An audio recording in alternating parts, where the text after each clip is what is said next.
to Sumeru, our next objective should be to head to Sumeru City and find a way to meet with Lesser Lord Kusanali. And speaking of Lesser Lord Kusanali, even though we haven't heard too much about her, she doesn't seem to be the same deity who abducted your brother. But even so, people call Sumeru the Nation of Wisdom, you know. If we can get a chance to meet the God of Wisdom, maybe she can give us some useful information. But, Paimon doesn't know the way to Sumeru City. Maybe we can climb up to that spot with the statue of the Seven on it. That'll give us a way better view of things. Even if we can't see exactly where the city is, at least we'll be able to check for some smaller settlements nearby.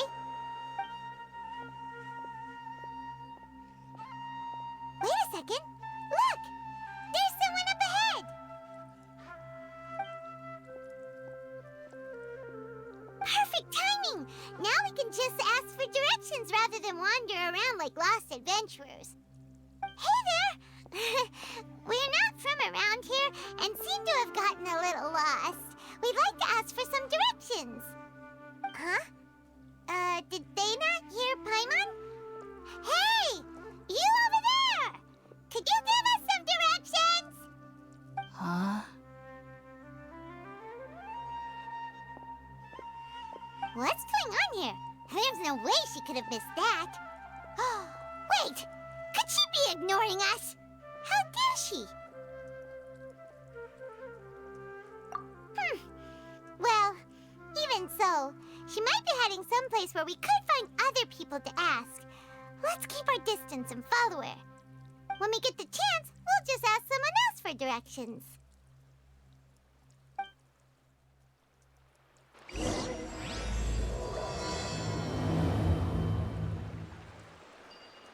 Come on, let's follow her. Just keep quiet and make sure she doesn't notice us.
She just walked near that small waterfall and then suddenly vanished.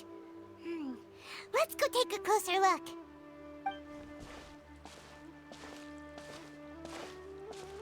Paimon thought this cave would lead to a village or something, but, it looks like that's not the case. Look, she's sitting over there. Wait, she couldn't possibly be living here, could she? What should we do now? Do we try asking her for directions again? All right, then. It's not like we have anyone else we can ask. Even if she's not very friendly, we just need her to point us in the right direction. That's all. Oh. What a lovely smell. It's coming from that sensor over there. This is definitely not your typical place to call home, but at least it smells nice. Maybe living here wouldn't be too bad after all.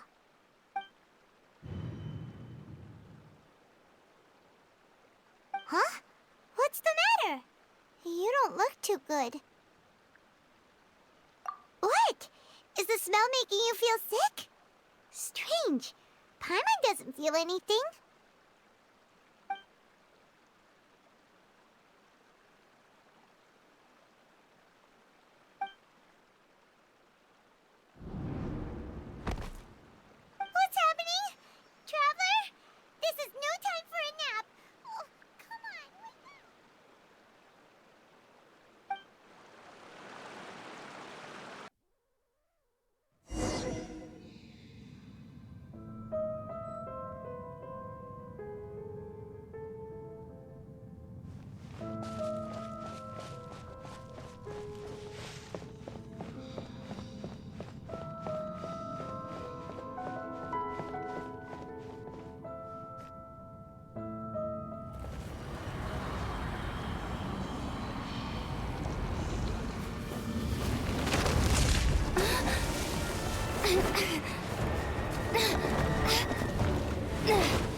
The Traveler's been out for a long time now.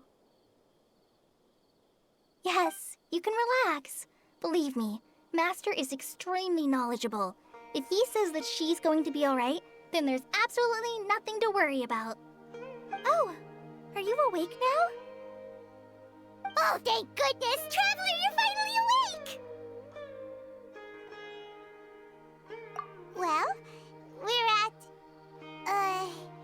good question. Where are we? Paimon was in such a panic when you passed out that she even forgot to ask what place this is. This is Gandharvaville. It was originally built by scholars from Sumeru as a place to rest in the rainforest. Now it's mainly used by the forest rangers as a base of operations. My name is Kale. I'm a trainee forest ranger. My master and I found you passed out during our patrol, so we brought you here. Oh, no things are necessary. I didn't do anything, really. By the way, how are you feeling now? Any discomfort? Oh, that's Master's herbal medicine you're tasting. He gave you some while you were unconscious. Before I forget, Master mentioned you should take more medicine once you wake up.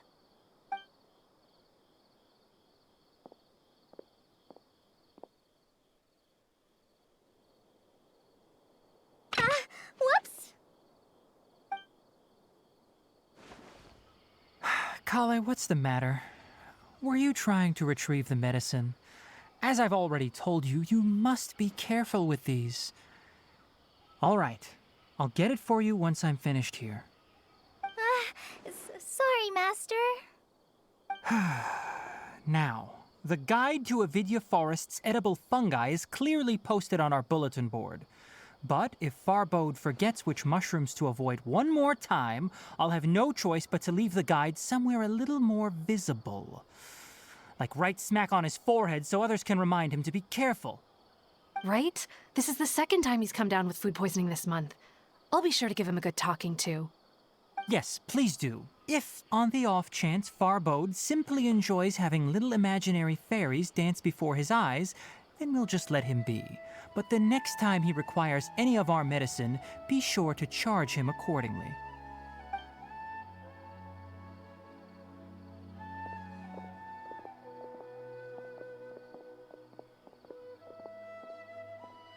So, how are you doing? Feeling better? Oh, this is my master, Forest Watcher Tainari. He is chief officer over all the rangers here in Gandharvaville. I already informed Paimon about the reason you fell unconscious earlier. But now that you're awake, let me explain it for you as well. It is common practice for Sumeru scholars of certain darshans to dedicate themselves to training and meditation in isolated areas, particularly the nearby forests. While meditating, they use a certain incense known as spirit borneol to help calm their minds as they enter a state of deep rumination. In hopes of asking directions, you two followed a scholar named Hypatia into her cave. The incense you smelled inside was the spirit borneol I just mentioned. That incense typically has no effect on most people, but for a very select few, it can have profound effects on one's cognition, as you experienced firsthand. Does that make sense? Very good. Now, answer me this. Did you feel anything after passing out? Say, any out-of-body experiences? Or did you see anything while unconscious?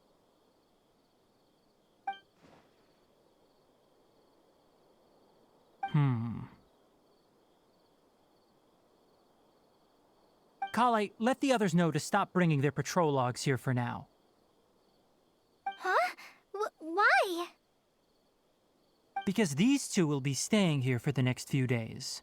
They can have my room and I'll bunk with Amir. Now get a move on and be sure to do as I've said. Yes, Master Tainari.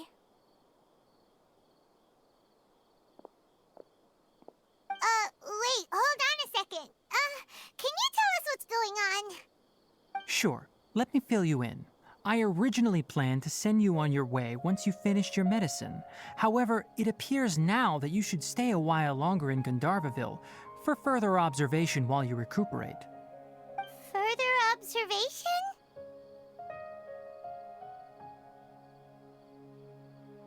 No need to be hasty. As long as you have the capacity to judge between right and wrong, I promise that you'll understand the gravity of the situation once I explain everything to you. Based on what you saw after smelling the incense and losing consciousness, we can conclude that you experienced a powerful hallucination, which suggests your mental state is not in the best of shape. If you're skeptical, have a whiff of this.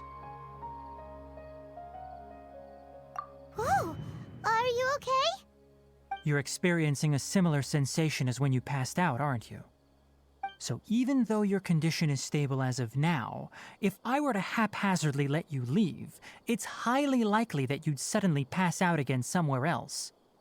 The rainforest is home to many fierce animals and hazardous areas. If something were to happen to you again, I'm afraid you might not be so lucky. For now, I suggest you continue taking your medicine each day and avoid wandering off on your own. At least until you stop having adverse reactions to this kind of smell, okay? Good. Now continue resting while I fire up another bowl of medicine for you. Seriously? We just arrived in Sumeru and we're already having problems left and right! Paimon knows we're set on meeting Lesser Lord Kusanali as soon as possible, but you really don't look too good. It'd probably be best to let you recover first. Hey! Are you even listening to Paimon? Paimon's over here worrying about you, you know! What's weird? You mean how you're feeling now?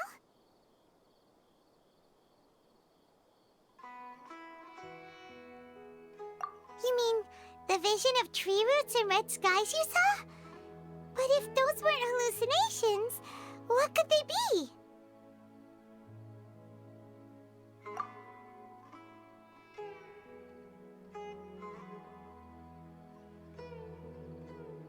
Well, considering how unique you are, Paimon trusts your judgment here.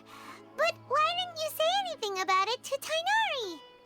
If he misjudged your condition, then there's a chance you could get worse, right?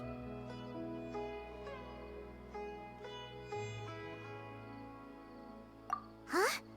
You mean that Tainari already knows that what you saw weren't hallucinations? But if that's the case, why would he try to hide that from us? Oh, Paimon gets it now. That explains why you were so quiet earlier. Well, that settles it then. We'll stay here to rest up and figure out what's going on with your hallucinations. But it seems like asking Tainari might not be an option anymore. What do you think we should do? Good idea. Kale's pretty friendly. We can ask her tomorrow about what she knows regarding the Dendral Archon and customs in Sumeru.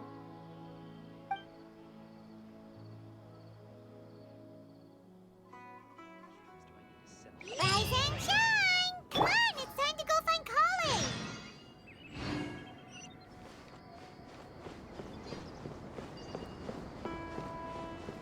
Yesterday was total of 5 dusk birds.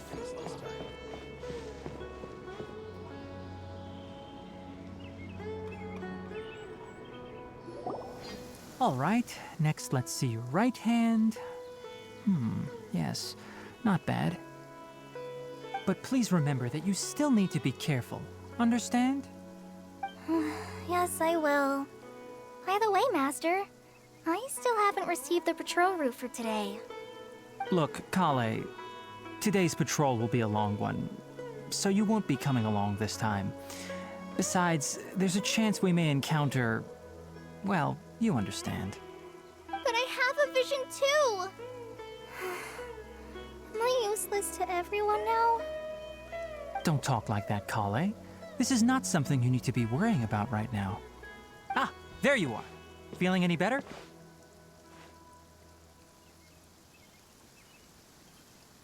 Yeah, since we'll be staying here for now, we thought we might as well try lending a hand around here. Seems you're not the type to sit back and take it easy for a while, huh?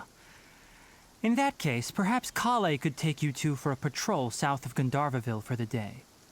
And if you're feeling up to it, you can be responsible for cleaning the Statue of the Seven. Tighnari, we're ready to head out. Roger, I'll be right there. All right, we'll be heading into the forest now. I'll leave any further details to Kale. Yes, you can count on me. So, Kale, what exactly are we going to be doing today? Tighnari mentioned cleaning the statue just now, but, that doesn't really sound like the job for a ranger.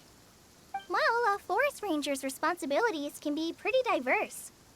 They handle a variety of tasks, like checking the condition of outlying roads, maintaining forest facilities, ensuring fire prevention standards are met, and providing assistance to travelers and locals. As for Master, well, he has to handle more dangerous areas of the rainforest. Today we can perform routine checks on the pathway lamps as we make our way to the Statue of the Seven. Paimon, traveler, this way! You can leave the task of checking the lamps to me. In the meantime, you two can keep an eye out for anything unusual.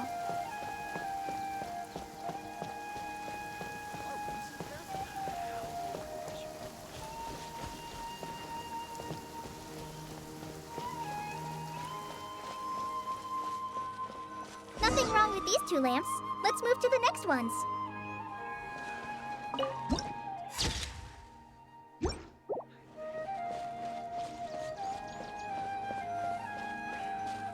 Oh, this lamp seems to be getting a little wobbly.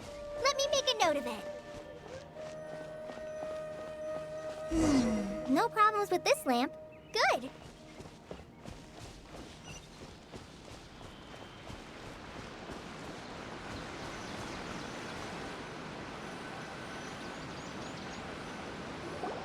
The Statue of the Seven is up on top of that large rock formation. You must have seen it when you came down this road before. It's pretty high up there, isn't it? Don't worry. If you're afraid you can't make it up there, I'm sure Master wouldn't mind if you don't clean the statue. Oh? I guess I'll leave it up to you then. There's not much footing once you reach the statue, so be careful up there. Paimon will fly up with you and help you with those hard-to-reach areas. By the way, Kale, do you know anything about the Dendro Archon? You know, what's she like? That depends. Are you referring to Greater Lord Rukkhadevata or Lesser Lord Kusanali? Huh? Greater Lord Rukkhadevata? Oh, is that the name of the former Dendro Archon? Uh-huh. Greater Lord Rukkhadevata was Sumeru's first Dendro Archon. She created the rainforest as well as the wall of Samiel around the desert. Her works provided a means of peaceful living for everyone. To the people of Sumeru, she's not only a symbol of wisdom, but also of power and kindness. Unfortunately, she disappeared in a great calamity that occurred a few hundred years ago. According to what Master has told me, the sages later found the newly born Dendro Archon and whisked her back to Sumeru. To celebrate the reinstatement of their lost deity, the sages dubbed her Lesser Lord Kusanali and let her reside in the sanctuary of Sarastana. Uh-huh. Then what happened? Well, and then... I'm not too sure what happened, to be honest. Huh? You're not too sure? But Aren't you from Sumeru? Yeah, I'm from Sumeru. But... Maybe it's difficult to discuss this topic with strangers. If that's the case, then don't worry, we understand. No, it's not that. I'm not trying to hide something from you. Besides, I don't consider you two strangers. Anyway, you two know Amber, right? Wait, Amber? You mean... Yes, that's her. I once lived in Mondstadt for a while, and she helped me a lot during that time. You could even say that she helped me become a new person. There's no one like Amber. She lives life to the fullest while always adhering to her strong sense of justice. She's ready to answer the call for action at any moment, but is also very understanding of others. She's like the spark that lights the fire in everyone's heart around her. If you ask me, she's a prime example of a true outrider. She's the first person anyone coming to Mondstadt will meet. You can't help but be enthralled by her charm and enthusiasm, causing you to fall in love with the lands of Mondstadt and...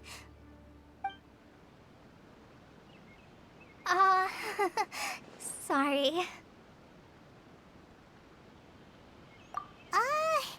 Paimon thought the work of Outriders was a little different from what you just described, but one thing's for sure, you really like Amber. Sorry. I was rambling on just now. It must have sounded kind of weird. It's alright, Kale. Knowing that you're a friend of Amber somehow makes Paimon suddenly feel a lot closer to you. So, how do you know that we've met Amber? Well, after I returned to Sumeru, Amber and I have stayed in touch by writing each other letters. In one letter, she mentioned that Mondstadt was attacked by a fearsome dragon, but the city was saved by a mysterious blonde traveler and their floating companion. I knew you two were the ones she mentioned in the letter the moment I saw you. But, considering everything you've been through that day, I thought it'd be inappropriate to bring it up. Ah, so that's how you knew. Yep, so please know that you two have my complete trust, really. I wish I could tell you more about the Ginger Archon, but I have been away from Sumeru for some time, and I haven't read any books. Sorry. That's alright. You've already helped us a lot. We had never even heard of Greater Lord Rukkhadevata or the Sanctuary of Surasthana until you mentioned them. Oh, I'm happy that was helpful. There is one thing I want to ask, though. Why do you two want to know about the Ginger Archon?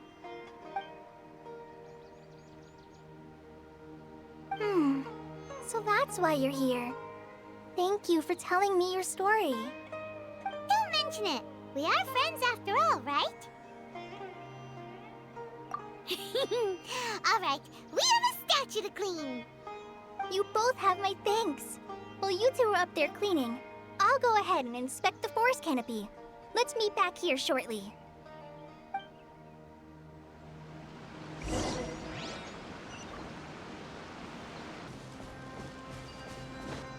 Huh.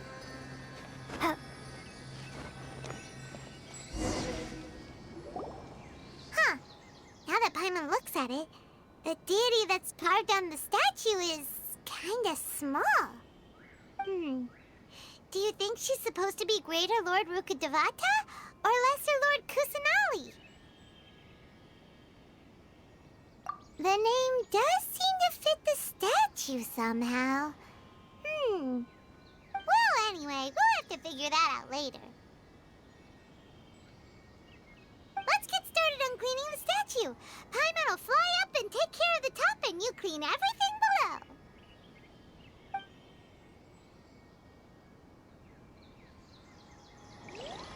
Nice work! That's one clean statue. Let's head down and meet up with Kale.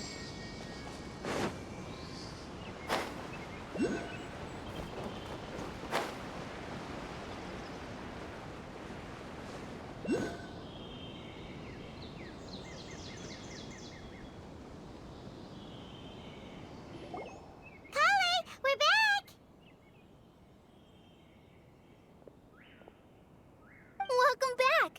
must be tired after all that climbing. Let's take a little break. I brought some fruit and water for us. Yay, food! What kind of goodies did you bring? Hey, don't be a party pooper. It's not like Kale is a stranger or anything. Besides, the best way to compliment a chef is to show passion for their food. Xiangling taught Paimon that. I prepared a nice portable dish that forest rangers like to eat called pita pockets. I hope you'll like them. Whoops!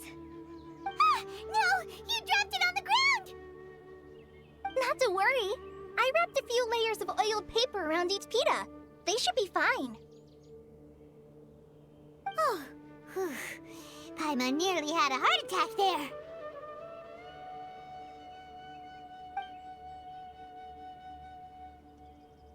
Those pitas are amazing! You're quite the cook, Kale. Thank goodness you wrapped them in paper.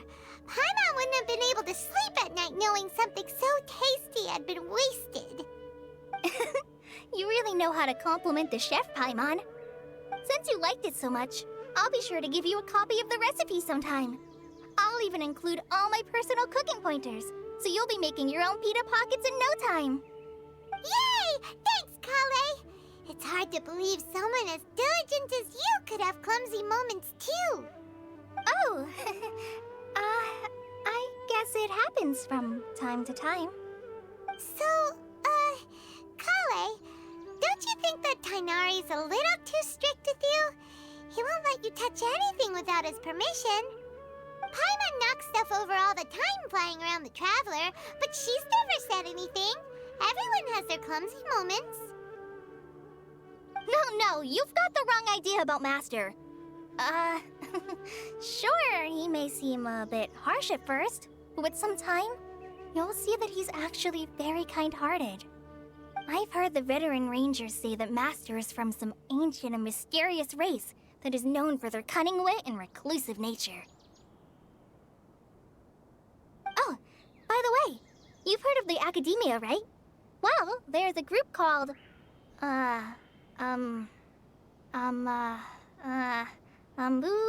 something? Well, anyway, because Master does a lot of research on plants, sages from the Academia have written him many times, inviting him to take up an official position there. But Master declines their offers every time, saying, Sumeru City is too noisy. It'd be bad for my ears. I know, right? I've always wanted to pet them, too. Anyway, Master could have easily left the rainforest to take up a position at the Academia, but he chose to stay here instead as a forest watcher, helping the locals every day and passing on his knowledge to trainees. In fact, Master's the one who taught me how to make pita pockets. Really? Paimon would have never guessed that. Oh, speaking of Tainari, he was the one who took care of you after finding you passed out yesterday. He even carried you all the way here. Paimon's still kinda upset, though. He kept scolding Paimon the entire way here. Oh no, I'm sorry. Master might have been overreacting a little. But, it's mostly because Paimon wouldn't stop yelling, Why, oh why? Is she going to die? It probably started to get under Master's skin after a while. Hey! Don't laugh! Paimon was genuinely concerned about you.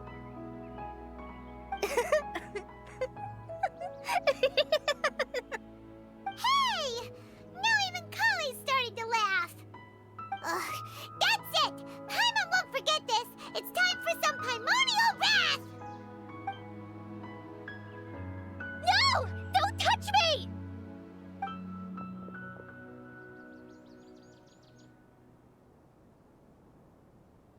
Oh, sorry, Kale.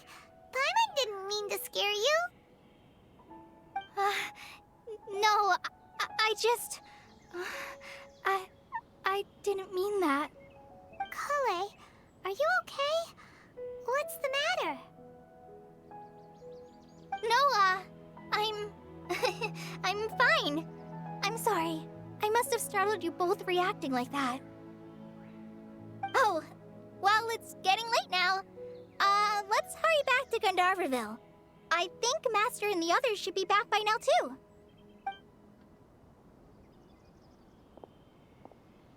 Huh? What was up with Kali just now? And why is she in such a hurry all of a sudden? Look, she's practically running back. Paimon can't even see her now.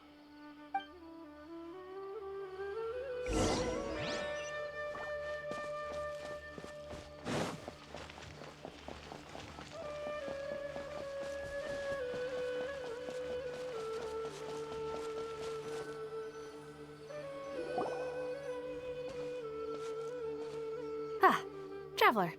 You've returned. Yep, we're back. Have you seen Kale by any chance? Oh, Kale? Yes. I saw her go into her room just a moment ago. Oh, okay. Guess we'll just have to wait and talk to her tomorrow then.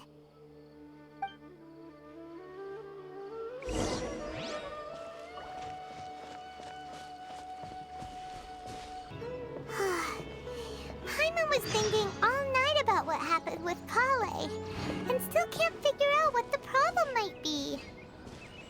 Maybe she's in a better mood now. Let's go check on her.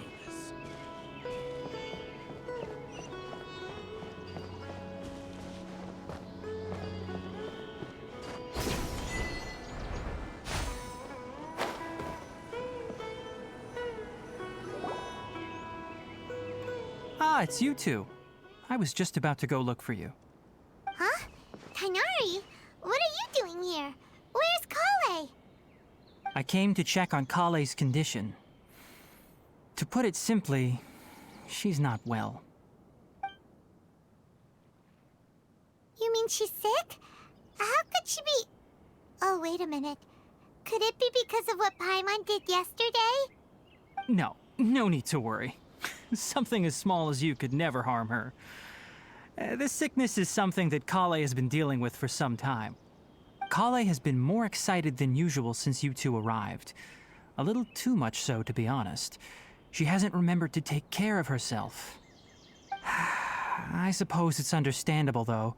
She hasn't been around anyone she considered a friend for some time now.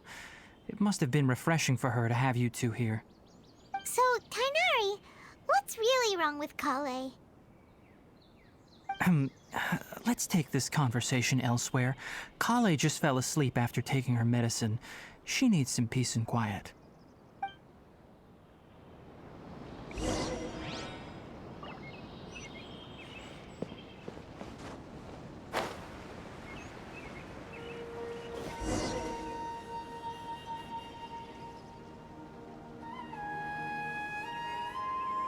All right, let's continue our conversation here, shall we? To be honest, I hadn't realized that you're that honorary knight from Mondstadt until Kale told me just now. I've also heard all about your deeds in Liyue and Inazuma. So, just to clarify, what I'm about to tell you about Kale is not because of who you are or your past feats. Instead, I am going to tell you because... well, because Kale asked me to. And honestly speaking, I was against Kale revealing her past to you. But she insisted, saying you two treated her with sincerity and as a friend. So now she wishes to reciprocate the gesture. So, Tainari, what exactly is wrong with Kale? You said this is something she's been dealing with for some time. Just how serious is it? Right. Ever since she was a child, she's been afflicted with a disease called Elazar. Elazar? Yes, it's a disease unique to the lands of Sumeru. It is characterized by dark and hardened scales that form on the body. At first, the afflicted may only feel mild numbness on the affected area of the skin. However, as the disease progresses, one may begin feeling fatigued and even experience peripheral paresthesia. In its final stages, the disease strips a person of the ability to control their own body, and they effectively become completely immobile. That sounds terrifying.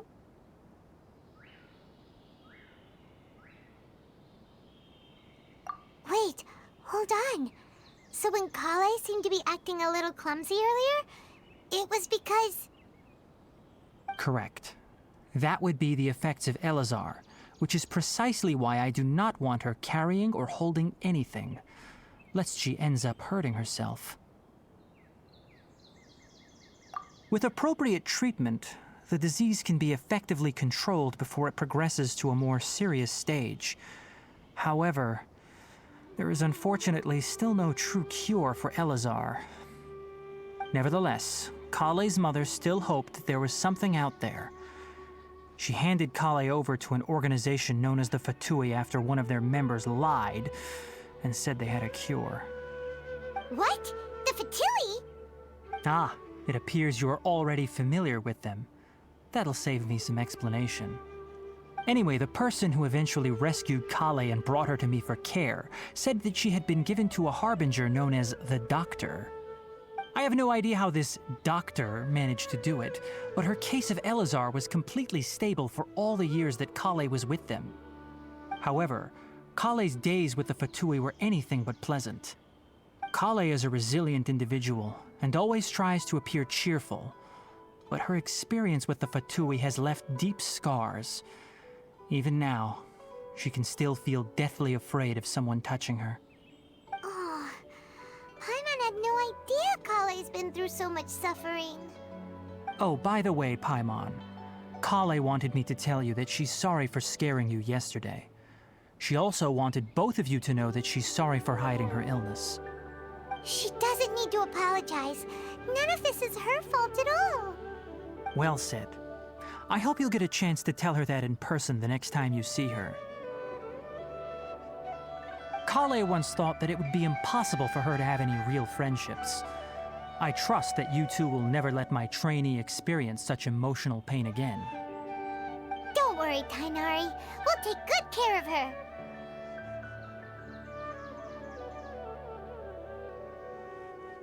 Well, it's not too serious at this point. She overexerted herself the last couple of days, which is what led to her breakdown this time. As long as she has taken her medicine and gets plenty of rest, she should get better. Though, I must admit that Kale's condition was much more stable when she first arrived here in Gandharvaville. She was interested in the work of the forest rangers the moment she saw us. I could see that she was serious about learning, so I felt compelled to ask her to join us. Her stamina has gotten much worse recently. Though a moderate amount of physical exercise is always necessary, I'm afraid the long-distance patrols are a little too much for her now. All right, now that I've told you about Kale's past, I think I'll head into the rainforest to find some ingredients needed for her medicine. I'll see you two later. Yeah, we'd like to do something to help Kale too. All right, but I must warn you two. The rainforest is a dangerous place, especially for someone who's still recovering like the Traveler. You must follow closely and listen to every instruction. No problemo. Let's go then. We'll be looking for a plant known as lunar lotus. It's often used to help those afflicted with Elazar recover their energy. Hey, Tainari? Where exactly are we going to find this plant? Lunar lotus can be found all over the rainforest, but it often grows right here around Gandharvaville. Given the name, it sounds like we should be looking for it in the water. You are correct. Lunar lotus grows in the water. When fully matured, they look like giant blue flowers floating on the water's surface. Quite an attractive species, if you ask me. The large petals are actually the plant's leaves and sepals, which surround a very small flower. You should note that many of the plants found in Sumeru have names that are contrary to their species. Take the Kalpalata, for example. The plant is not a lotus at all, but rather a vine. And then there's the Sumeru rose, which is not a rose, completely contrary to its name. Oh, huh. Okay then. Note to Paimon. Never bring up the topic of flowers with Tainari.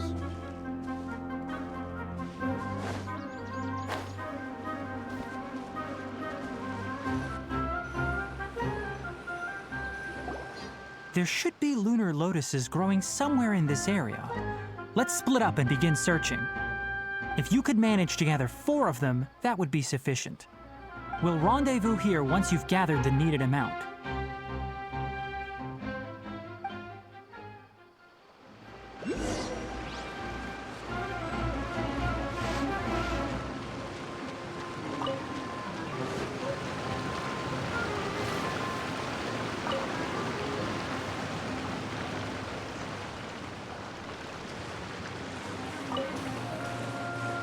All right, we've gathered enough lunar lotuses. Let's head back to meet Tainari.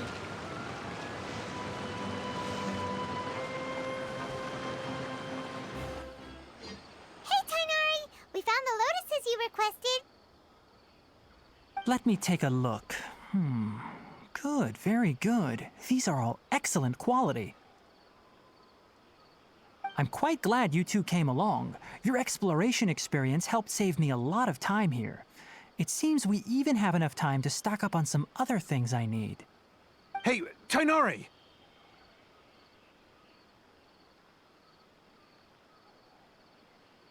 Oh, Tainari, someone's calling your name. They're dressed like a forest ranger. Ah yes, that's Amir and the others.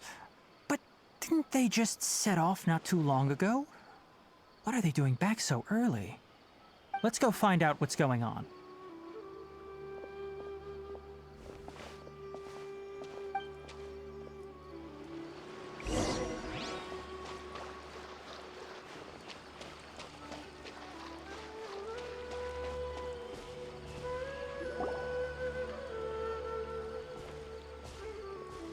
Tainari, thank goodness we found you here. We were just about to head back and find you at Gandharvaville. What's going on? We just discovered a withering zone. The Withering is back? But the patrol route you were on should have been already clear just a week ago. It reappeared so quickly. Can you tell me the exact location? It's up ahead, deep in the river valley. It's appeared in a spot that blocks nearly the entire narrow part of the valley area, so we decided to come find you as quickly as possible. And the radius of the contamination? Sorry, I couldn't get a clear enough view to tell. No one in our patrol team had a vision, and it appeared to still be spreading, so we didn't risk getting any closer. Okay, I understand. You made the right decision. I'll go deal with it right away. In the meantime, please guide these two back to Gandharvaville. Wait, Tainari, why don't you let us help you? You two have only just arrived in Sumeru. You're still unfamiliar with many things in these lands. There's a unique type of anomaly that occurs in the Sumeru rainforest. It's called the Withering. The affected areas not only cause nearby vegetation to wither, but it's also lethal to wildlife and even people. If you don't carry a vision, then you should think twice before approaching such places. Yes, Amir is absolutely right. I wasn't kidding when I said the rainforest is a dangerous place. As Amir said, only someone with a vision, that is, the power to manipulate elements, will be able to resist the Withering's corrosive effects for a time. That's right. If any of the forest rangers without a vision come across a withering zone, we first make a record of the location and then have a ranger with the proper abilities deal with it, like Tainari here. Only someone with a vision can venture within a withering zone and find a way to deal with it. But you don't seem to carry a vision. Don't worry, she may not have a vision, but she's a real pro at using the power of the elements. It seems the rumors about you are true. In that case, all right, you two may accompany me.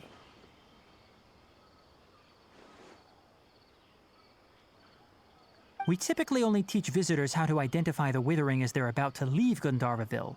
We'll make an exception today and show you what it looks like up close.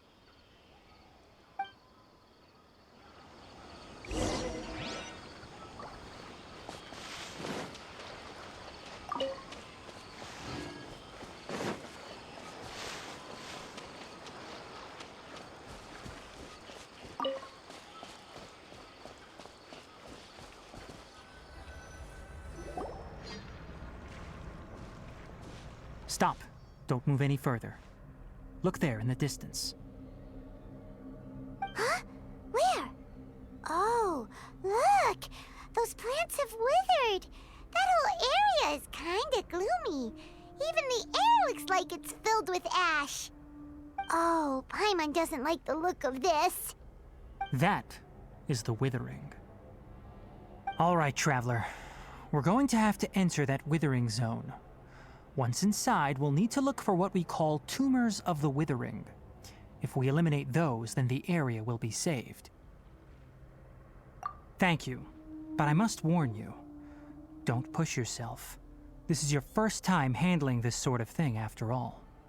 Even with elemental powers, once you step inside the withering zone, you may experience extreme discomfort. If at any point it becomes too much, return outside the zone and take a breather. It could become a matter of life and death.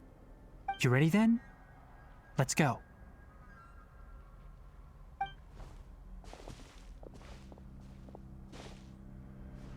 First, we must locate any branches sustaining the withering zone.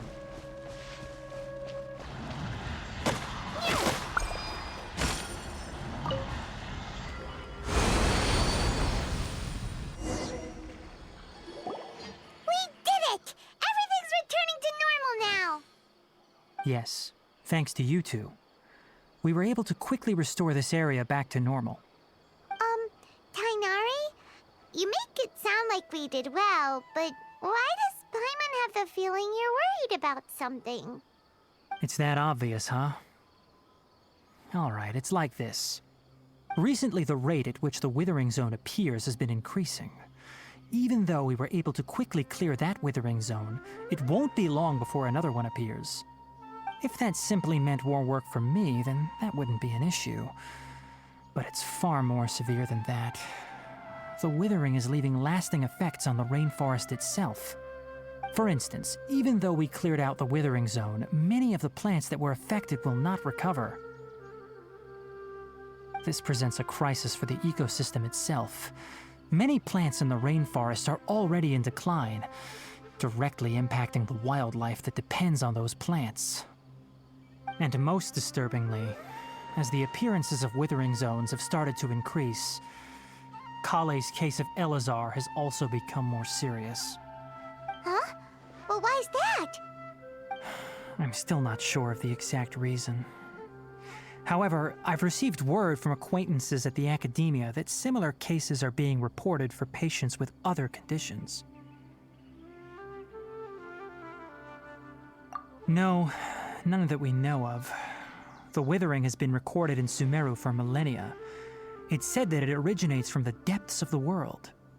By the way, have you heard of Irminsul before? Irminsul is a tree located deep beneath the surface. Although it isn't like any tree we know in a biological sense, you can basically think of it as a large tree that grows downwards rather than upwards. I'm sure you've heard of ley lines, right? They're like the roots of Irminsul, spreading and extending from a massive cavern deep underground all the way up to the surface.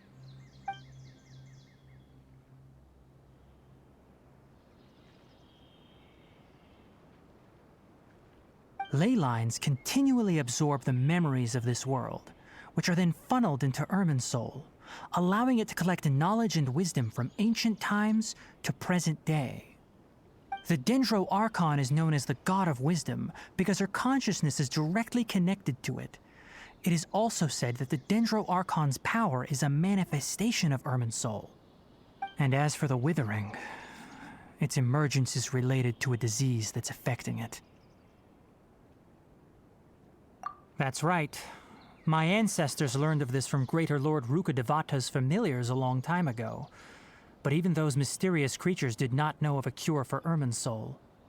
I'm afraid we rangers will be battling the withering zones here for a long time until a cure is found. Alright, that's enough on this topic for the time being. Now that we've taken care of things here, it's time for us to head back to Gandharvaville.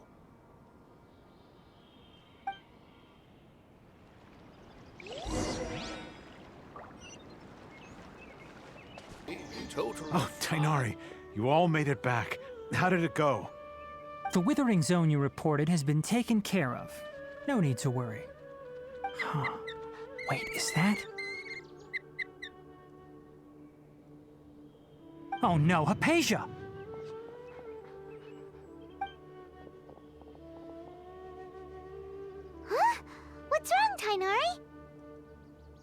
This Duskbird is Hypatia's designated courier for urgent news. You do remember her, don't you?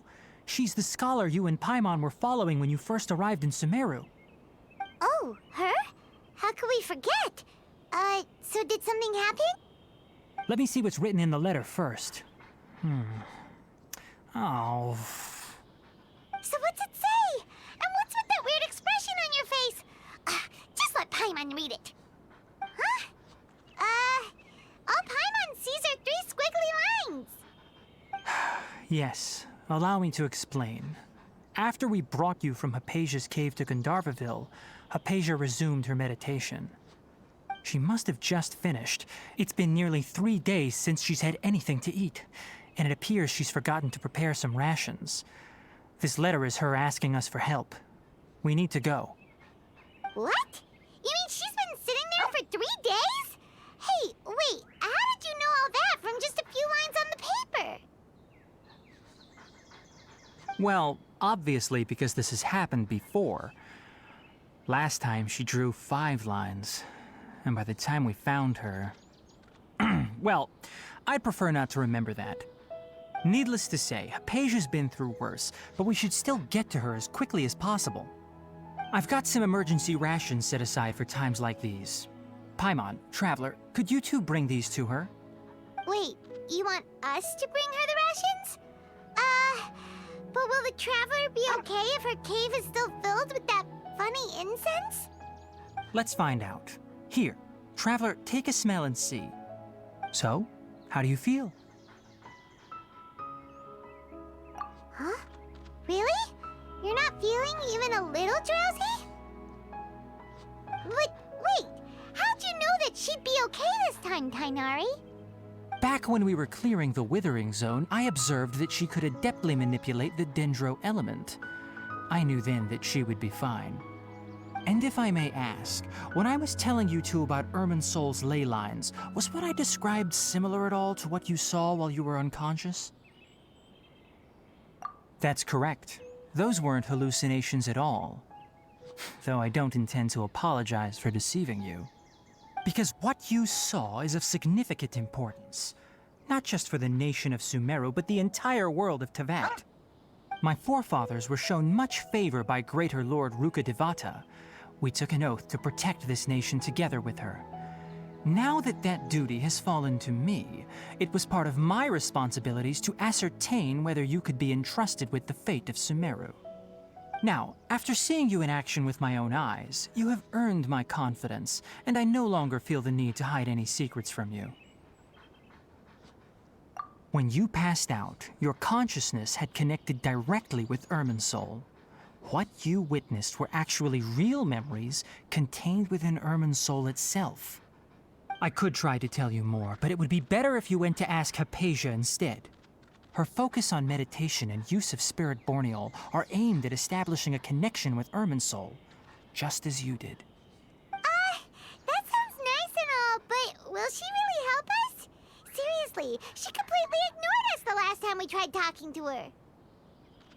That was because when you ran into her, she was in a special phase of her training. During that time, she must avoid communicating with others. Please, wait here for a moment.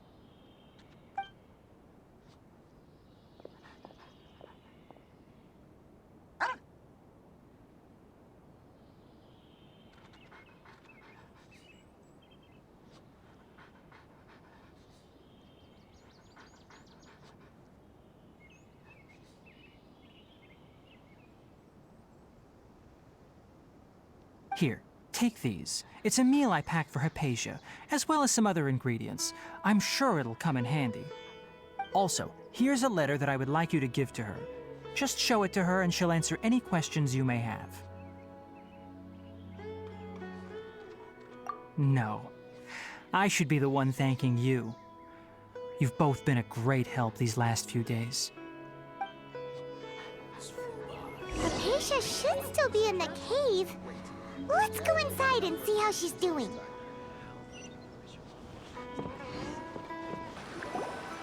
Hello? Hypatia? Hey, there's nobody here. Maybe she went out to look for some food. Let's try looking around the area.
So hungry. Need water. There's no way we can get her to eat in her current condition. Let's try finding some water first. Huh? Wait. Why does it look super foggy outside all of a sudden? Anyway, let's go look around.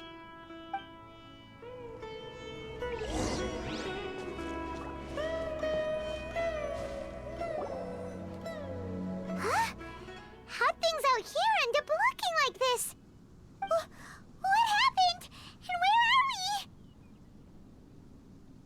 we? Really? Oh, maybe you're right. Let's go investigate the area.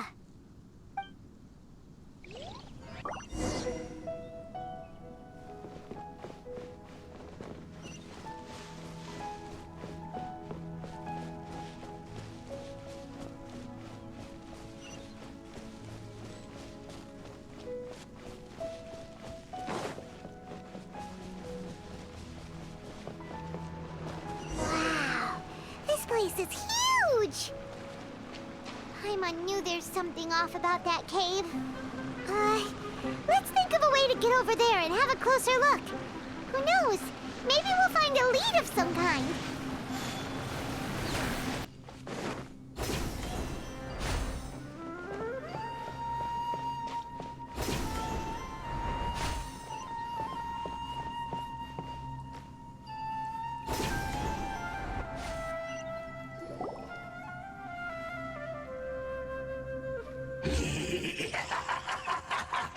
Well. Looks like we meet again, traveler. The Abyss Herald! What are you planning to do in this strange place? Strange place. Plotting. You needn't worry about such things. They don't concern you.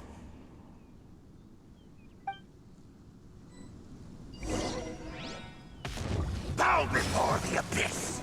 Propagate! Huh? Why can't we beat this guy? Oh, Paimon doesn't get it! We faced others like him before! What's wrong this time?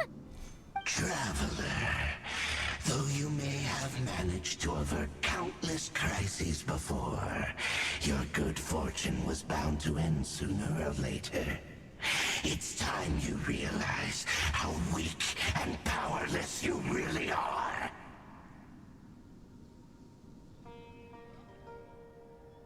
Your brother.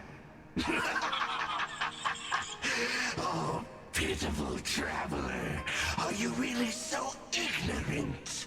Or are you just living in complete denial? His Highness has long since forsaken you. Your meager existence in his eyes is that of an annoying bug, only to be stepped upon. The bonds of love and family which drive you to find your sibling are utterly gone. Your journey is meaningless. But don't you fret now. Today will be your last. Now die!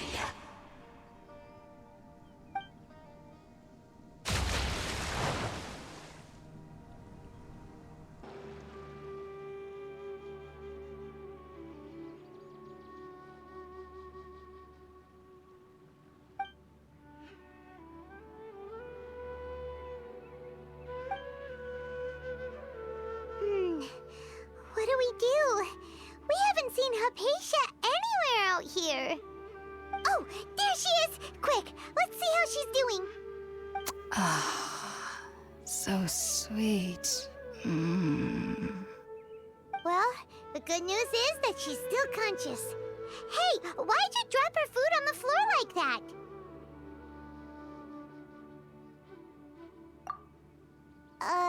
Are you okay? That's really not like you.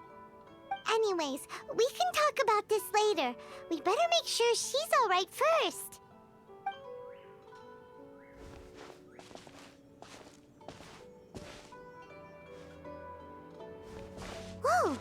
Wait a sec. Look at all this fruit lying around her. We can put that to good use.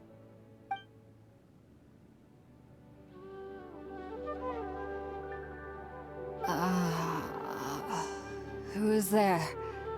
Tainari, is that you?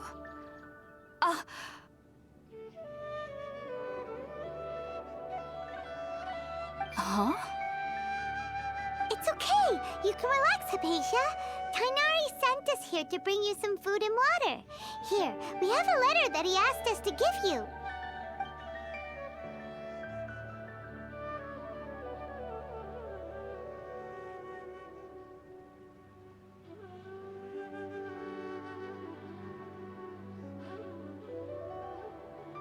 I see.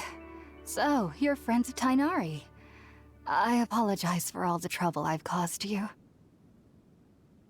I'm grateful that you came so quickly to save me. You even brought all this fruit. Well, actually, we didn't bring the fruit. It was already here when we arrived.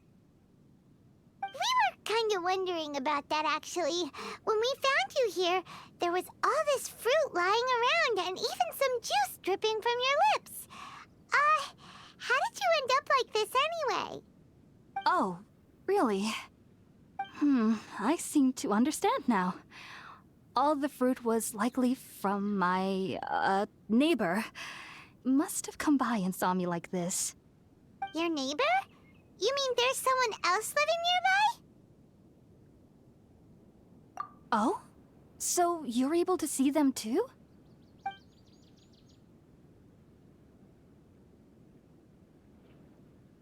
Wait, hold on a second, Traveler.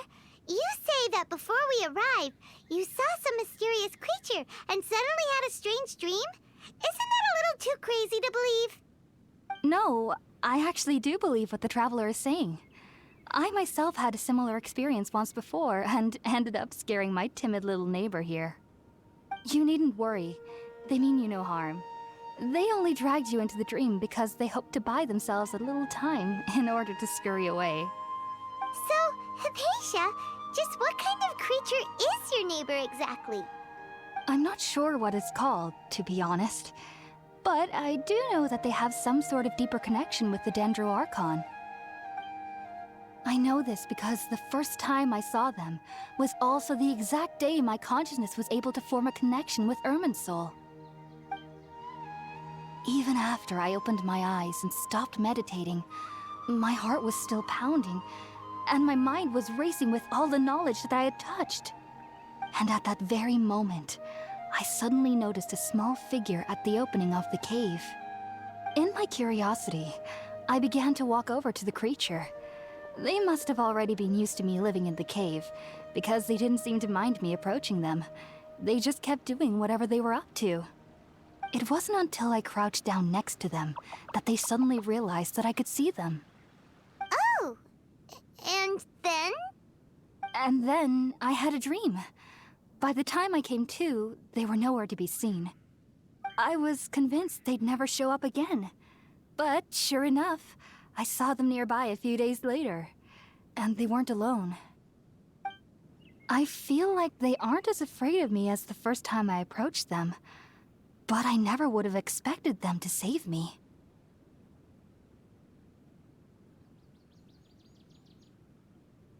Yes, no doubt about that.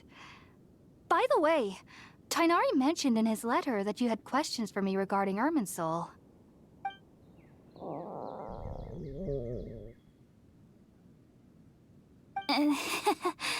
Sorry about that. Sounds like just drinking juice still isn't quite enough for my stomach. Well, if somebody hadn't dropped the food earlier... Anyway, looks like we'll need to prepare something ourselves. Besides, Paimon's getting hungry too. Let's eat first and talk about Irminsul later. All right, we're up, Traveler. Today's menu will feature sweet madame and a radish veggie soup. You'll love them, Hypatia. They're our specialties after all. Sounds good. I've never tried any dishes from other nations before. I certainly look forward to it. It's been so long since I've had a decent meal, too. To be honest, the last time had to be when Tainari came to visit.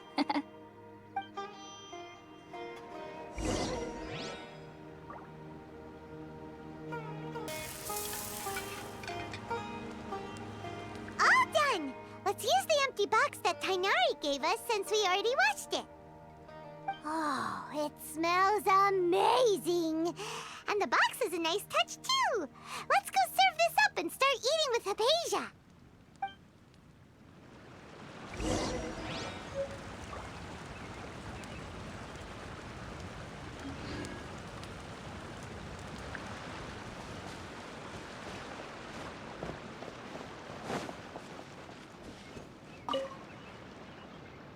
Are you already finished cooking? Smells delectable. I'm truly thankful whenever I can enjoy a proper meal like this. Cooking really isn't my forte.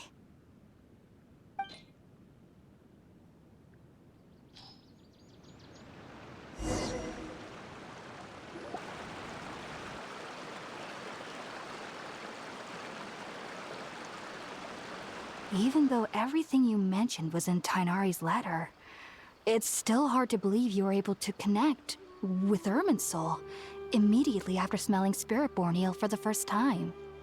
It took me nearly 3 years before I could do so. And everyone at the Academia even lauded me as a genius.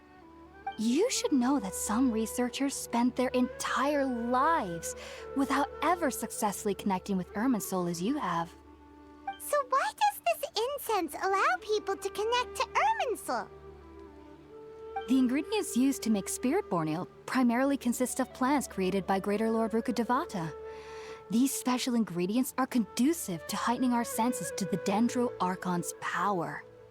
Since the root of the Dendro Archon's power lies within Irminsul, we can occasionally tap into her powers to peer into the depths of the earth. Naturally, anyone who can establish a connection with Irminsul in their first ever attempt must be a person of great understanding. Makes sense. But Paimon's got a question. Why was she sensitive to the smell of those plants for such a long time? That was primarily due to her body's unique constitution. Stimulated by the incense, she could perceive the Dendro Archon's power and experience the sensory overload, hence the adverse reactions. Taking in any scent similar to the ingredients of Spiritborn eel would cause adverse effects. Not to worry though, it appears you've already fully recovered. Technically, your body should still be sensitive to the powers of the Dendro Archon, but unless you're using intentional meditation techniques, the scent of Spiritborn eel should no longer trigger such reactions. Whew.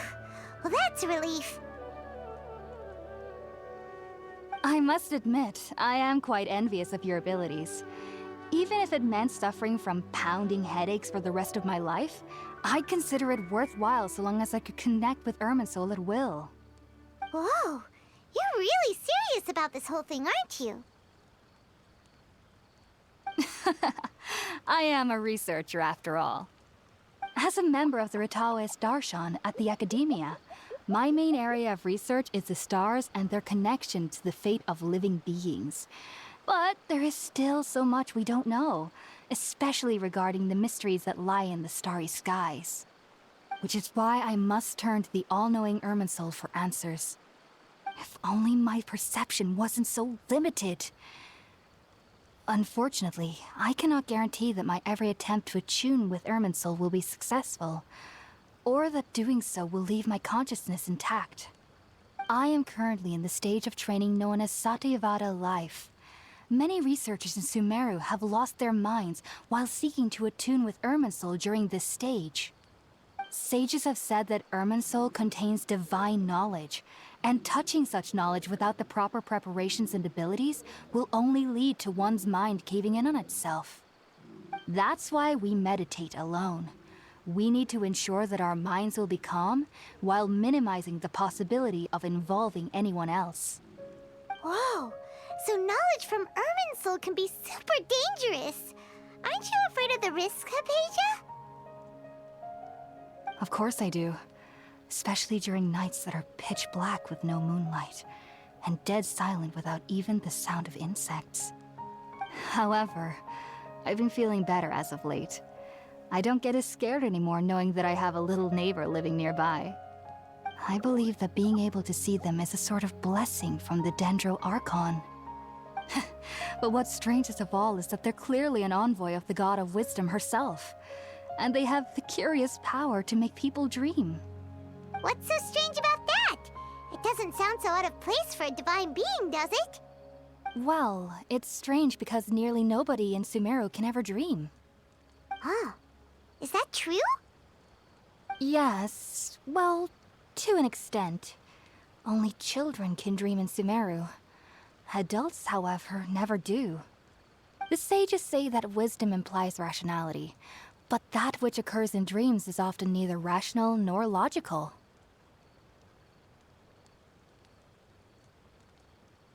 Yes, if one struggles with anxieties, those emotions could influence their dreams.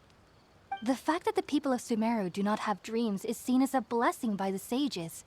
They believe that Greater Lord Rukkhadevata, the God of Wisdom, is keeping us away from the foolish delusions you encounter in your sleep. I was born into a family of scholars in Sumeru City.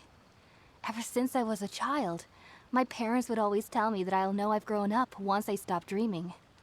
I studied hard, enrolled as a student in the academia, and went on to become a researcher. Sure enough, I never dreamed again. But then, on the day I scared the little Aranara, I suddenly saw a dream again. It was incredible. Though I don't exactly remember what I saw, I clearly recall the feeling.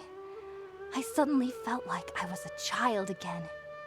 Back then, I was foolish and ignorant as any youth would be, but I was free of fear. Maybe dreaming isn't as bad as we've made it out to be.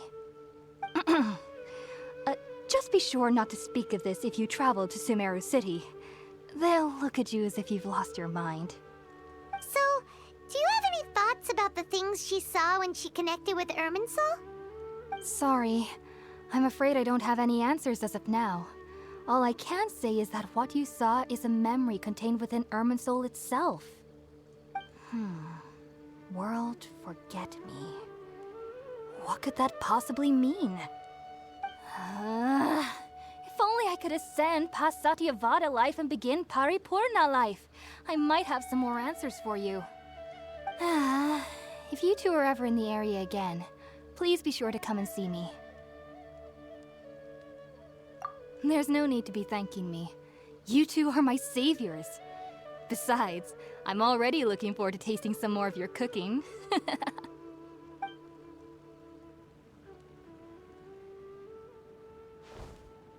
Now that we know Hypatia is alright and had the chance to ask her some questions, Paimon thinks it's about time to head back to Gandharvaville.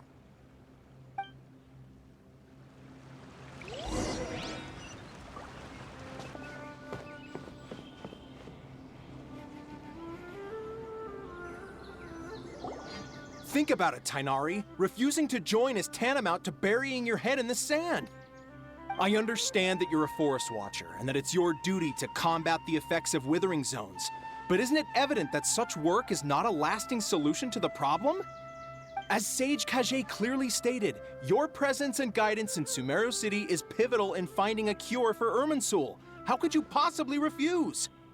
Keep your emotions in check, Gulam. Let's at least listen to Tainari's reason for declining. We're here to invite him to the Academia, not to cause a scene. Sage Kage, I am truly honored that you came here in person, but I'm afraid I must still decline your invitation. I am merely a forest watcher. How could the great minds of the Haravatat have any need of someone like me? Well, it turns out that your refusal letter had some implications on your master's reputation. He is a renowned sage of the Immorta, after all. So now I've come here in his stead. I see. Huh. And I figured that given his temper, he would come here and berate me personally. Tainari, your master is an integral part of this effort, and now he requires your assistance. And what exactly does my master need of me, Sage Kage? You'll know, once you've arrived in Sumeru City, that is. And how long will I be required to stay? There's no definite answer as of now. Do you mean to tell me that despite coming all the way here to Gandharvaville, you still can't answer the questions I laid out in the letter to my master? If that's the case, then I'm afraid I cannot give you a definite answer either. Tighnari, but you... So be it.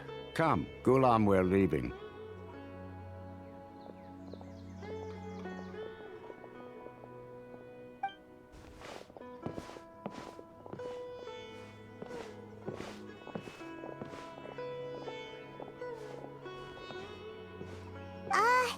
Tighnari, what was that all about? It's nothing. Some people from the academia wanted me to go to Sumeru City to assist them with a project, but I had to refuse on account of all my responsibilities here. But all that can wait. How did things go with Hypatia? It was quite the eventful trip, but the main thing is that she's safe and sound. She answered a bunch of questions for us, too. Very good. Now that the traveler has made a full recovery, there shouldn't be any reason for you to tarry here longer. I assume you will be heading to Sumeru City, correct? That's right! We want to meet Lesser Lord Kusanali and ask her for advice. Do you have any idea on how we can find her? Sorry. I'm afraid I don't have any advice for you there. Well, do you at least know anyone we can try asking in Sumeru City? Let me think. My trips to Sumeru City have been fairly short, and most of my acquaintances are researchers. How about this? I'll write you a letter of introduction that you can give to a researcher I know. He's from the Amurta Darshan and is adept at gathering information. Asking him might prove worthwhile. Also, when you enter Sumeru City, you'll probably end up receiving something like this item here.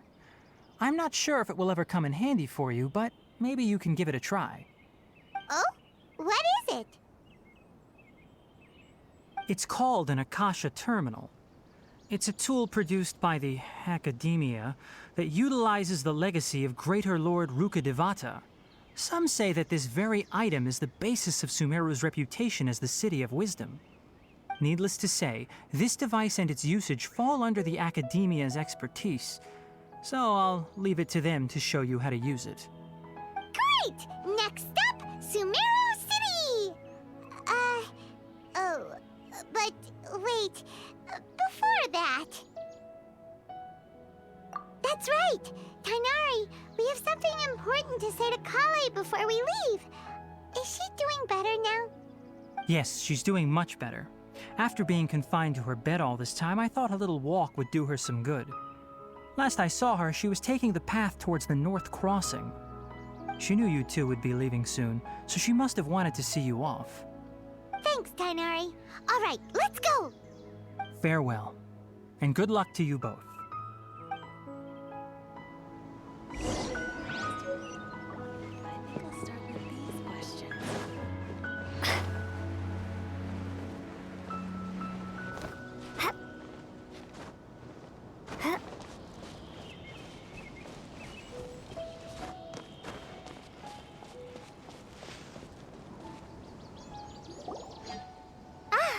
I've been waiting for you two.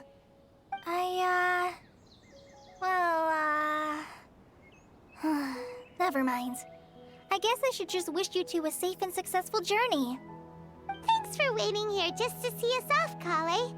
We're headed to Sumeru City.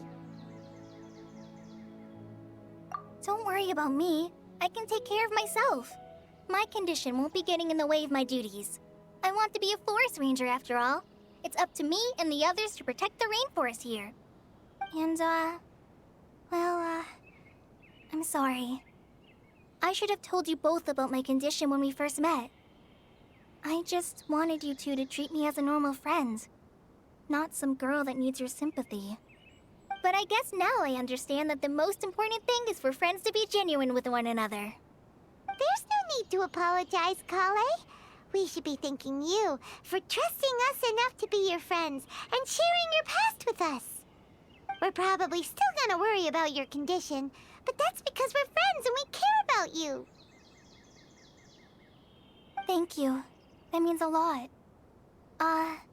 Before you leave, I have something for you. Oh? What is it? It's my recipe for pita pockets. I told you that I'd give you a copy, remember? My handwriting is a little, messy, so please don't laugh. Yay! Thanks, Kale. Now we can eat those scrumptious little pitas whenever and wherever we like. I hope that whenever you eat them, you'll both remember your time here in Gandharvaville. Well then, I, trainee Forest Ranger Kale, bid you both farewell. Please visit Gandharvaville again. The Rangers will always be ready to assist you here.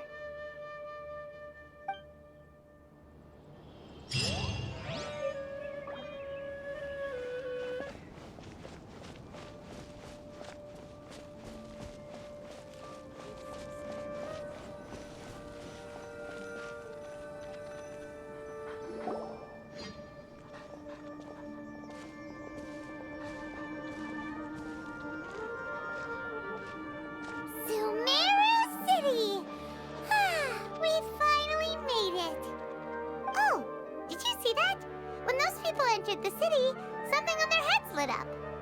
One moment, please, you two. It appears this is your first time visiting Sumeru City. Oh, yeah, that's right. But how did you know that? Because there's currently no information on either of you in the Akasha.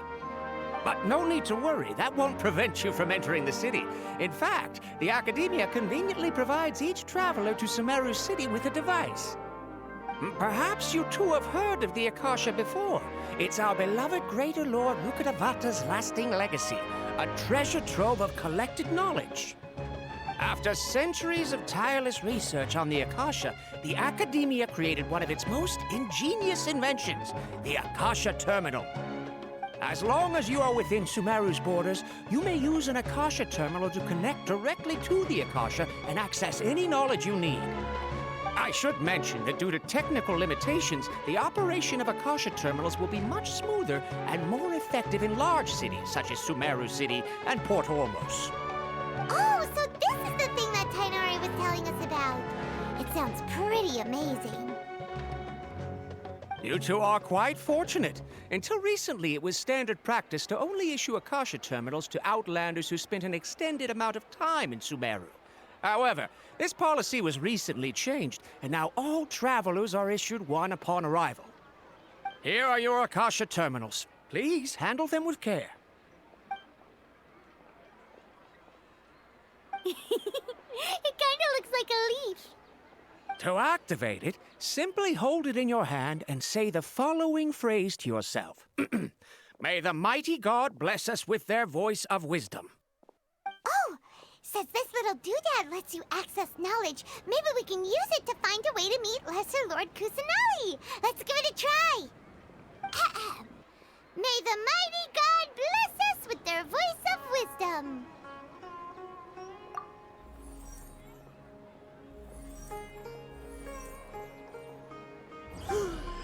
Whoa! Just now, something clicked, and Paimon suddenly knew how to use this thing. It seems all we need to do is concentrate on what we want to know, and bam! You get it. Oh, that'll come in real handy. Exactly. That is the power of the Akasha. And with that, let me officially welcome you both to Sumeru City. May the wisdom of the Dendro Archon always be your guide. Okay, now that we're in, we can check the Akasha about Lesser Lord Kusanali. Let Paimon try. 500 years ago, the sages found a newly born deity from within some scorched ruins. The deity now resides in the sanctuary of Suristana. Seems pretty similar to what Kale was telling us. Okay, next, let's concentrate on asking how to meet her.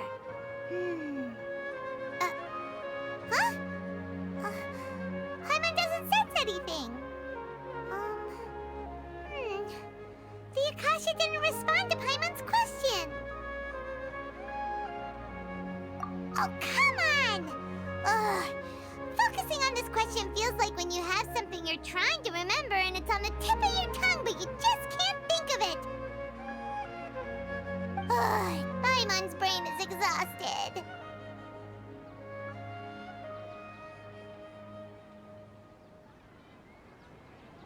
Oh, smart idea. But what are you going to ask it?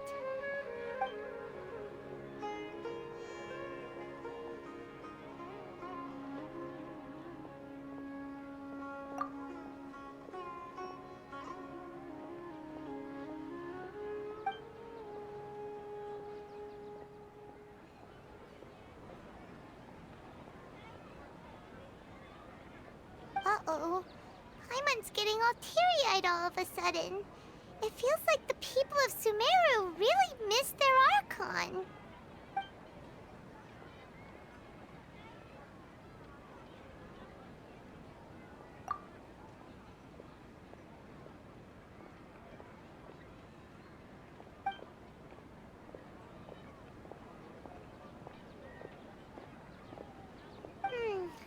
You too? Well, glad it's not just Paimon.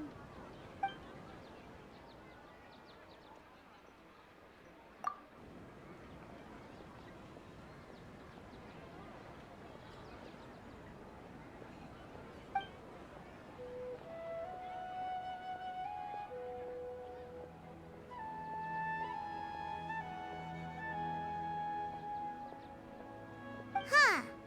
Could it be because we're Outlanders and we've only just arrived in Sumeru? You know, maybe we're not qualified to receive an answer to this sort of question or something.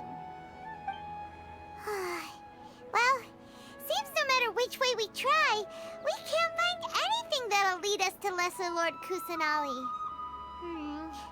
Guess our only choice now is to try meeting with the researcher that Tainari recommended. He's from Sumeru and even has a position in the Academia. Maybe he'll be able to access more info from the Akasha. Let's see. Tainari wrote an address on the letter's envelope. Oh, it's not far from the city's gate. Let's head over and have a look. Hopefully he's at home.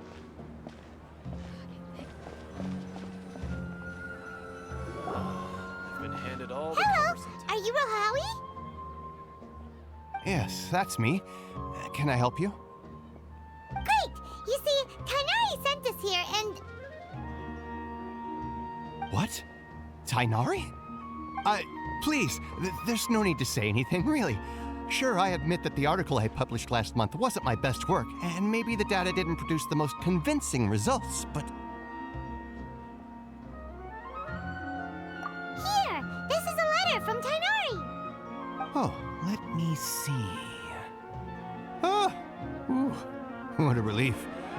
You two nearly scared the life out of me. So, you two just have some questions for me? Seems even Tainari acknowledges my innate ability for procuring information. So, what is it you two would like to know? We want to meet with Lesser Lord Kusanali. Do you know a way we can do that? You mean you want to meet the Dendro Archon herself? This isn't exactly my area of expertise, but let me see what I can find in the Akasha.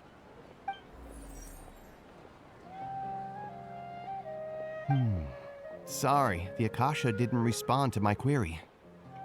What? You too? But what about your abilities for getting information and all that? Paimon was sure you'd be able to access more info than we did. Well, as I said, this isn't my area of expertise. I am but a lowly researcher, so the Akasha doesn't see a need for me to know more about the Dendro Archon. All I know is that ever since Lesser Lord Kusanali returned to Sumeru, she's never left the Sanctuary of Sorasthana or made a public appearance. Huh. Didn't expect her to be such a mysterious figure. The Dendro Archon is somewhat of a recluse. Perhaps she just doesn't want to entertain visitors, which would explain the lack of information in the Akasha. Aw, but then what can we do? No need to worry just yet. I'm only hypothesizing here. You could certainly try asking around and see if anyone else has ideas. And besides, you two should consider the bright side of things. Not being able to see Lesser Lord Kusanali may not be a bad thing. In this world, there will always be information you cannot obtain from the Akasha and things you can never accomplish. Knowing when to yield is a form of wisdom. Take me, for example. It's a miracle if my brain cells can spit out one paper every 3 years.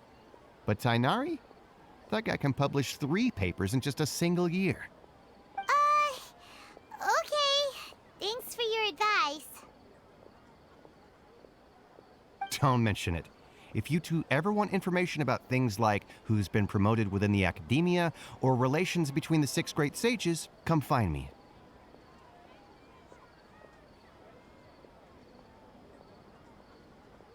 Hey, come on. This is a survival skill at the academia.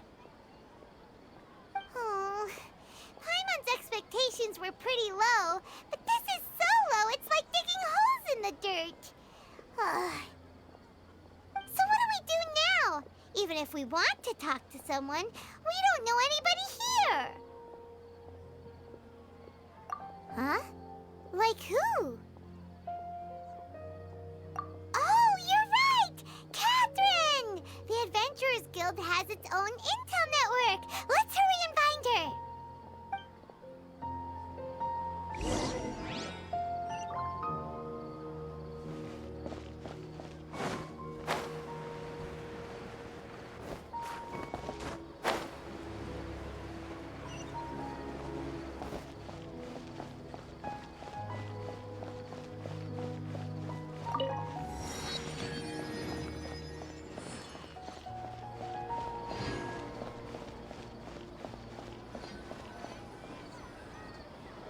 Ad Astra Abyssosk. Hello, Traveler and Paimon. Catherine, we need your help with something. Understood. The Adventurers Guild is always ready to serve you. With what do you require assistance? We want to meet with Lesser Lord Kusanali. Do you know a way we can do that? You two wish to meet with Sumeru's Archon. Understood. Please wait.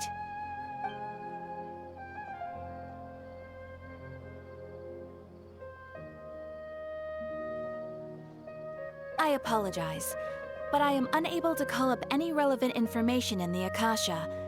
I'm also unable to locate any pertinent information in my personal memory.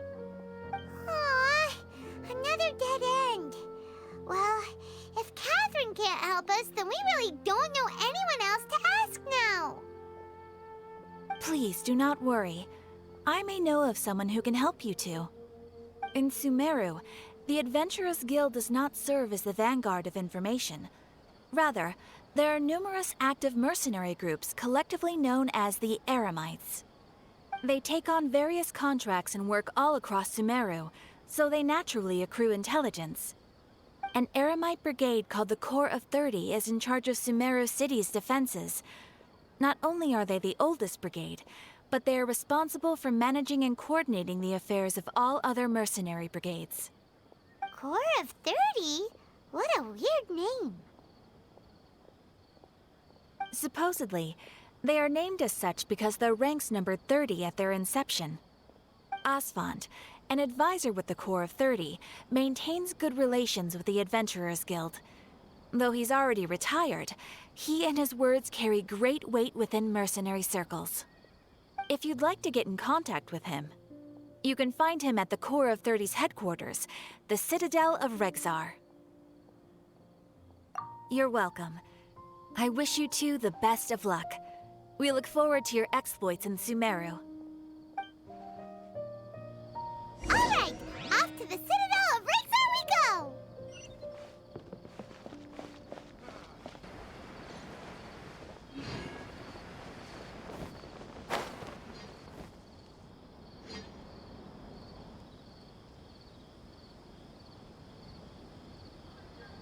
Welcome. The Adventurers Guild told me to expect you two. It's nice to meet you, Asfand. We'd like to ask you about something.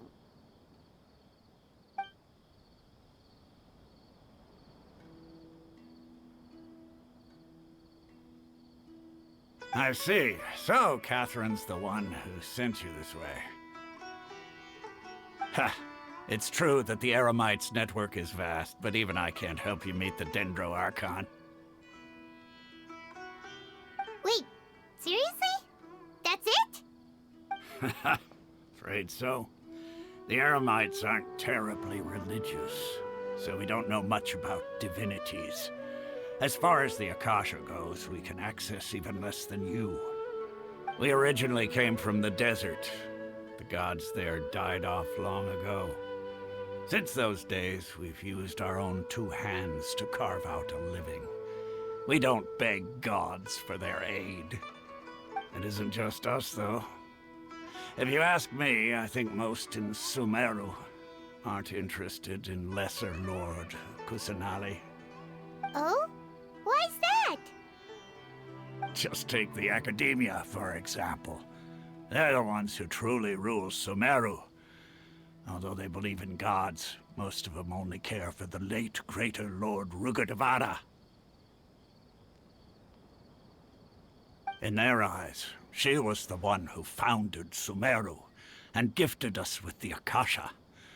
Lesser Lord Kusanali just happened to inherit her legacy. Because of the Academia's influence, most citizens are more familiar with Greater Lord Rugadavada and hold her in greater esteem. Not to mention that Lesser Lord Kusanali never makes an appearance, and the Academia never announces anything about her. As far as the people of Sumeru are concerned, she's just a god that exists. And that's all. Really? Aw. After hearing all of that, Paimon sort of feels bad for Lesser Lord Kusanali. Ha! But who knows? We're all just guessing when it comes down to it. Besides, I'm sure the God of Wisdom doesn't worry about her reputation among people like us. All right. Well, thanks for the info, Osfond. No problem. Always happy to help out the Adventurers Guild.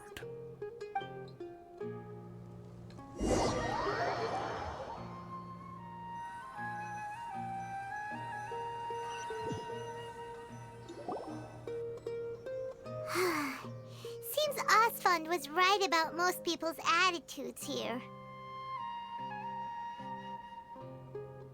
Not only are they not interested in the Dendro Archon, they even say stuff like, if the Akasha doesn't think I should know, then I don't need to know about it. We've been asking for information non-stop ever since we got to Sumeru. But the harder we try, the more helpless everything seems. Isn't there at least one person in this entire city who cares about Lesser Lord Kusanali? Oh, you two are interested in Lesser Lord Kusanali? Huh? Who are you? From the sound of it, you two are Outlanders who recently arrived here. You've been asking around for information on Lesser Lord Kusanali, right? Oh, I'm sorry. I forgot to introduce myself. I'm Dunyarzad, one of Lesser Lord Kusanali's faithful followers. Whoa, really? Then do you know how we can meet with her? I'm afraid I can't help you with that. But your conversation earlier did happen to remind me of a legend about the Dendro Archon. Sure.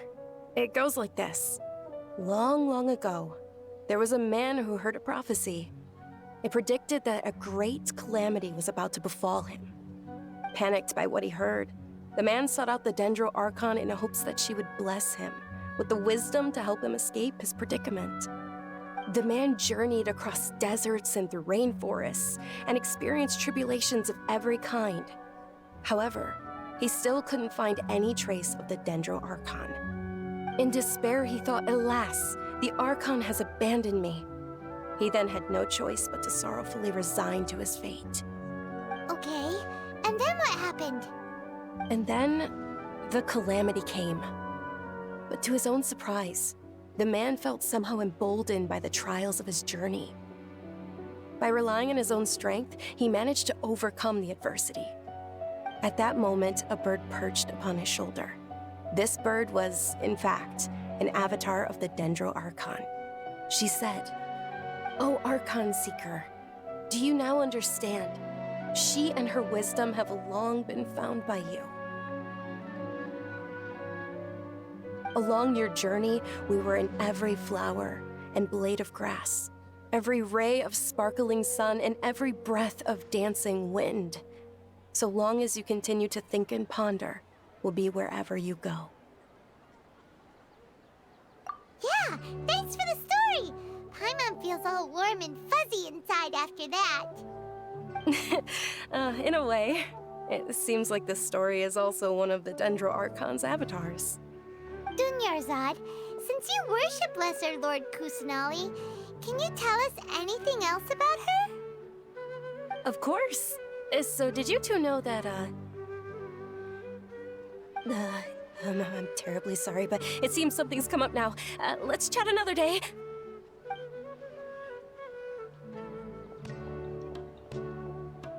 Hey, wait!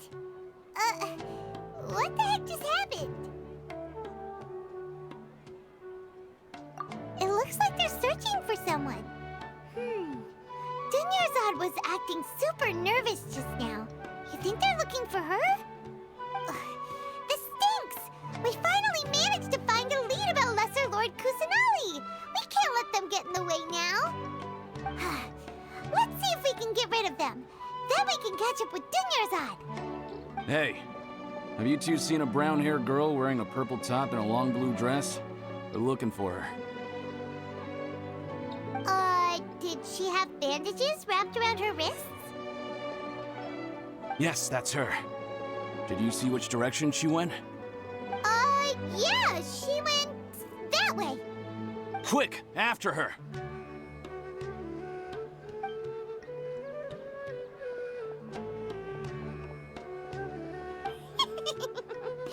That should keep him busy for a while. Let's hurry and find Dunyarzad.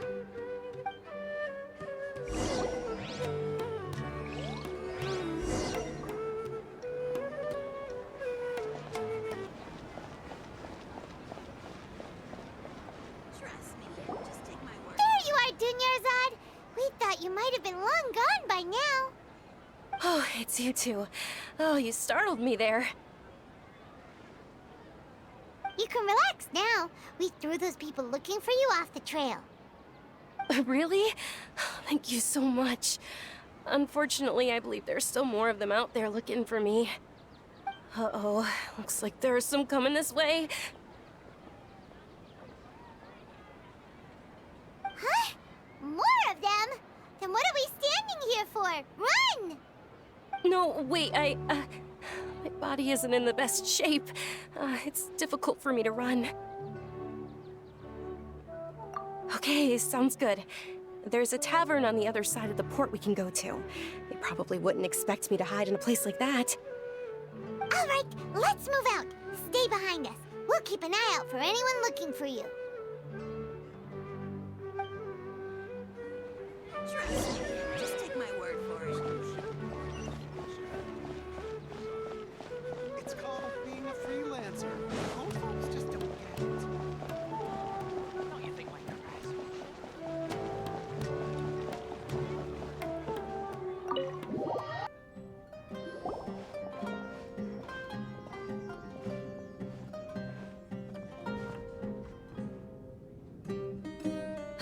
We made it.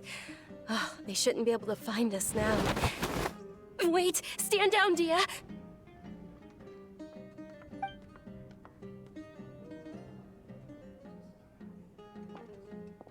My lady, who are these two? They're travelers that I met on the street just a moment ago. They happened to notice that you were all searching for me, so they helped me hide. I see. In that case, you two should scram. There's nothing here for you. Wait a sec! Who the heck are you? And why are you shooing us away? I'm Miss Dunyarzad's bodyguard, here to see that she returns home safe and sound. My lady, let's get going. You've been gone for so long that your parents are worrying themselves sick. And if I refuse to go with you? It'd be easier for the both of us if you cooperated. But if you insist on not going, then I'll have to carry you like a sack of potatoes. Hey! Dunyarzad She doesn't want to go back. Why are you still pushing her? Stay out of this. You don't understand the situation. Sorry, my lady. Even though I'm your bodyguard, your parents are my employers. I have to answer to them. How much? Wait, what? How much more do I have to pay you to become your employer? So you never listen to my parents ever again. Double? A triple? Give me some time and I'll get that much. My lady, this isn't about Mora. I don't know what you think of us Eremites, but let me say this. I like Mora, but I'll never go against my principles. That's why I'm here looking for you. Sure, it's an order from my employer, but my conscience was also telling me it's the right thing to do. And knowing your health, carelessly running around like this is gonna hurt ya. For the sake of those who love you, don't be stubborn. No, you're wrong. I'm aware of my limits and I know what I'm doing. Honestly, the only people being stubborn right now are my parents. And they know perfectly well that it makes no difference if I'm at home or not. They still won't accept reality. And every time I bring this up, they just change the subject. Dia, you've been living with us a long time already. This should be old news to you. Dia, I know it hasn't been easy for Mother and Father, and I'm grateful for everything they've done for me. But there's someone else in this world I'm also grateful to. Because she saved me. The love I have for her is the same I have for my parents. This is my life and my last chance. So I want to do something meaningful.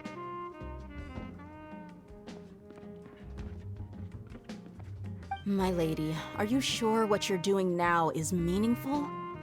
Yes, I'm sure. At least, it is to me. Fine, I won't ask you to return home anymore. But let me make something very clear. I'm only doing this because I respect your determination, not because I agree with you. Thank you, Dia. Sorry for being so rude just now. My nerves were acting up. And I even brought up your payment in such an offensive way. Don't worry about it, my lady. I did say that I like Mora. Besides, that's our next topic of conversation. Today's little excursion caused such a ruckus that every single bodyguard at the estate was deployed. It wouldn't be easy to hide things from your old man. Since this definitely won't be your last escapade, here's a little tip. You should at least make it look like your room and things are still in order when you leave. Also, you'll need someone to cover you for when you're out and about. So, I'll let you hire me, my lady. This way, everyone wins. As for the pay, let's say half of what your father pays me. We can settle the bill when we return to the estate. Okay, deal. Yay! Looks like they've reached an understanding.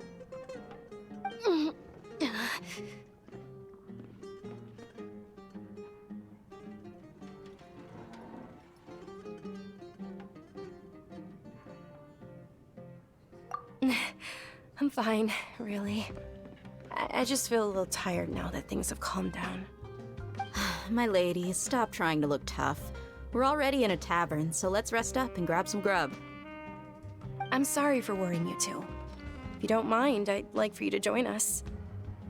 Sure! After you rest up, we want to hear more about Lesser Lord Kusanali.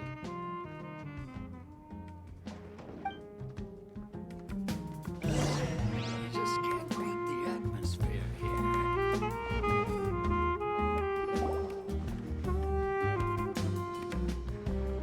Ha! Well, if it isn't Dia. Haven't seen you in nearly half a year. Word on the street is that you're a bodyguard for the Homayani family now. Ha! Don't you find that kind of work boring? Nah, you get used to it. How about a menu over here? You got it, huh? Isn't this little Miss Homayani herself? We don't get to serve personages like you very often. We'll be sure to prepare our very best. Thank you, sir, but there's no need. I don't have a lot of Mora on me, and I really ought to save as much as I can. But please bring these two the best food you have. They're my new friends, so I want to be a good host for them.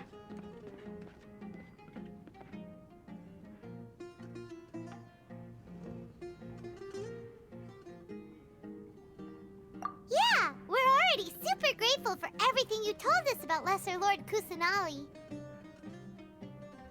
How about our coconut charcoal cakes? They're our signature snack, and they run cheap. Look, other customers over there are eating some now. They look kind of burnt and dry. Paimon will pass.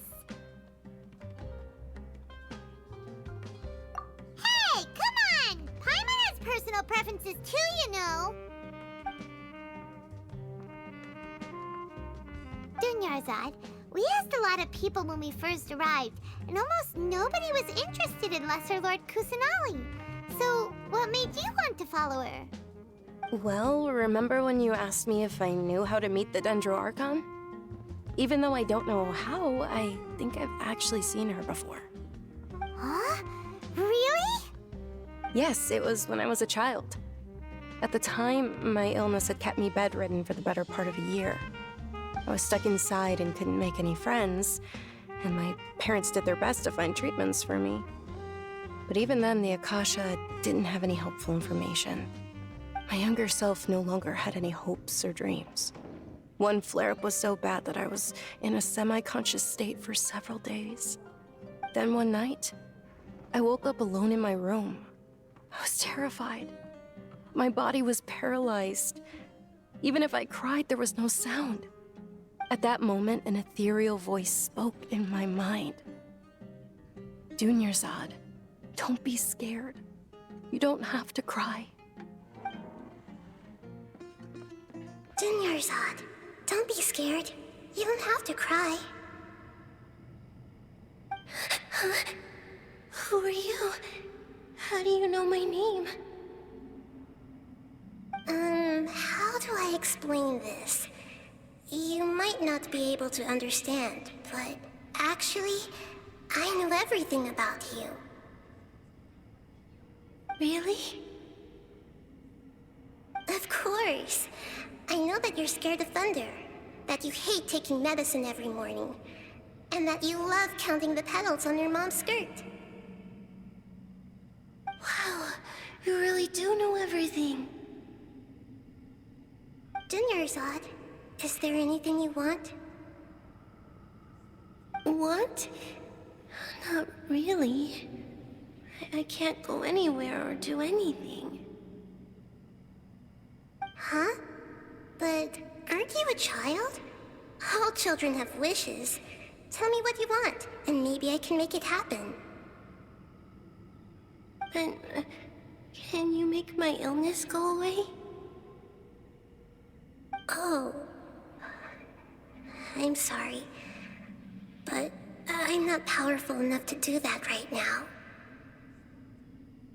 Then, can you be my friend? After that, the voice said, "Okay, I'll be your friend." Although my body was suffering during those days, that voice encouraged me and told me many wondrous things. Beyond my window was the flourishing Sumeru city. Beyond the city was a lush rainforest. And beyond that was the wall of Samiel, deserts, and all of Tevat. Once I finally made it through that bout of illness, I couldn't hear that voice anymore. I told my mother about it, but she said that I must have been dreaming. But I know that that voice wasn't a figment of my imagination. Before that, I had never heard of Tevat. Yes, for sure. If it weren't for that voice, I would have never grown curious about the outside world, nor would I have learned how to read and enjoy so many books. That voice sparked a desire for wisdom. It had to have been the Dendro Archon. I've been hoping for a chance to repay her kindness. In fact, I was running around today to help prepare the Sub-Zerus festival for her. What's the Sub-Zerus festival? It's Lesser Lord Kusanali's birthday, which was the day that she was found by the sages. It's actually an old holiday that originally celebrated Greater Lord Rukkhadevata's birthday. When she passed away, the holiday eventually became a celebration of the Lesser Lord's birthday. I heard everyone was overjoyed when they welcomed her back to Sumeru. In those days, the festival was a huge deal. But because of the Academia's influence, people have gradually lost interest in the festival. The Academia actively participates in Sumeru's many holidays dedicated to Greater Lord Rukkhadevata. But when it comes to the Sub-Zero's festival, forget any funding. They practically act like it doesn't exist. Maybe they see Lesser Lord Kusanali's birth as confirmation of Greater Lord Rukkhadevata's death, so they're reluctant to celebrate it. Aw, but that's awful. It is. It's absolutely terrible. Sure, the Greater Lord founded Sumeru, but hasn't Lesser Lord Kusanali been the one quietly protecting us for the past few hundred years? Just remember that we're still out in public. Don't get too carried away now. I know that people over by the Grand Bazaar still hold the Sub-Zero's festival to this day. But I hadn't met any of them before, so I was never able to contribute. But recently, I made a friend there who also follows Lesser Lord Kusanali. I gave her my savings because I want her to throw a wonderful festival this year.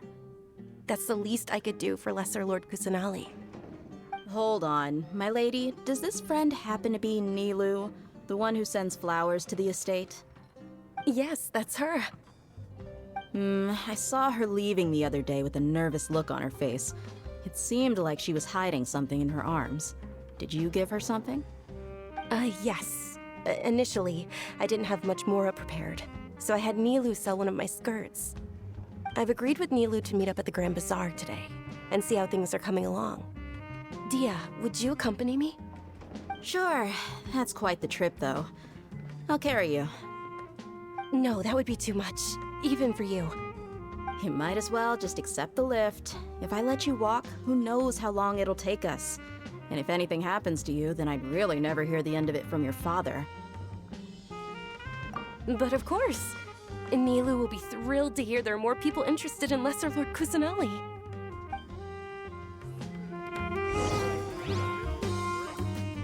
Well, your perspective is just tunnel visioning.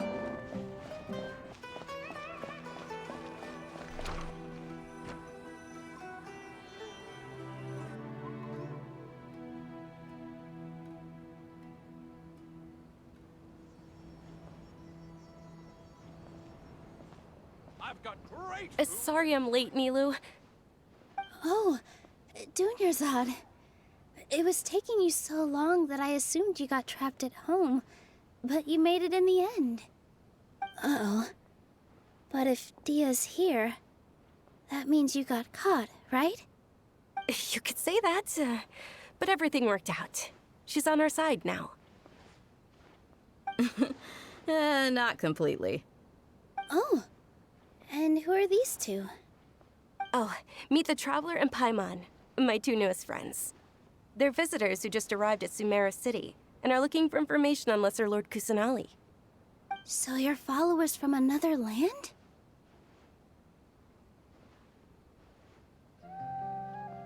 Oh, really? Well, that's okay.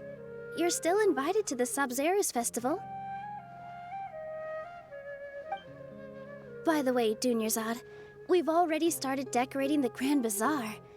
It looks spectacular, thanks to your generous contribution.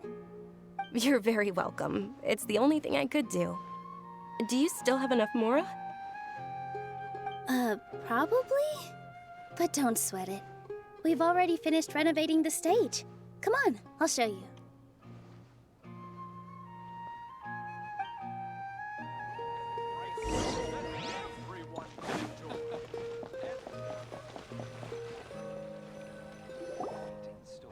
Wow! This place is amazing! Not bad. Last time I was here, the stairs were full of holes. The stairs were nothing. A little while ago, we discovered that the tree above the stage had a huge chunk of bark ready to fall off. Mr. Zubair was worried sick.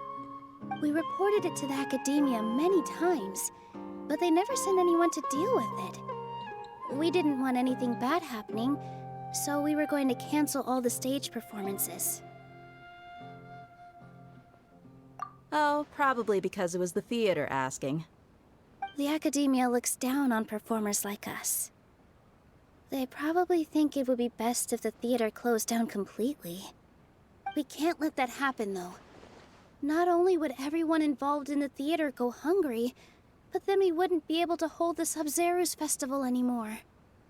Thank the Dendro Archon for Dunyarzad.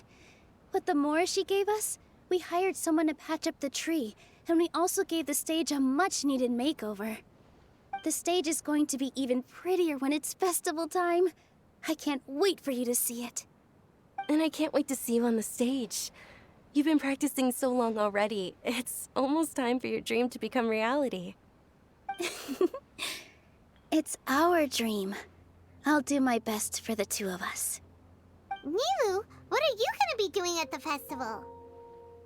She'll be dancing the dance of Sub-Zeros, the most important performance at the Sub-Zeros festival. Dunyarzad, have you told him the origin of this holiday? I only told them about the Greater Lord and Lesser Lord so far. Okay, then I'll tell you two about how this holiday came to be. According to legend, the Sub-Zeros festival was originally the Goddess of Flowers' birthday celebration for the Greater Lord. A long, long time ago, on one of Greater Lord Rukkhadevata's birthdays, her friends threw her a celebratory banquet. Some of the gods got drunk. One started playing music, and the Greater Lord started singing, so the Goddess of Flowers began to dance. As she danced upon the grass, countless beautiful parisaras began to bloom wherever she stepped. Those brilliant purple flowers became her dazzling stage. All the gods clamored, "Oh, if only time could stop at this very moment." Of course they did. When people mention the gods, they always think of the Archon War. But Sumeru's gods also had happy times. Although they aren't around anymore, they're preserved in our tradition of dance. This outfit I'm wearing is apparently based on how the Goddess of Flowers looked.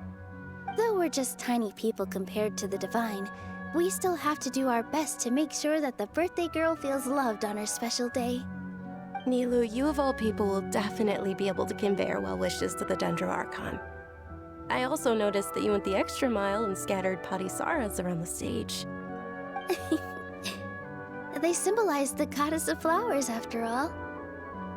It's just a shame that all the real parisaras went extinct after her death. Yeah.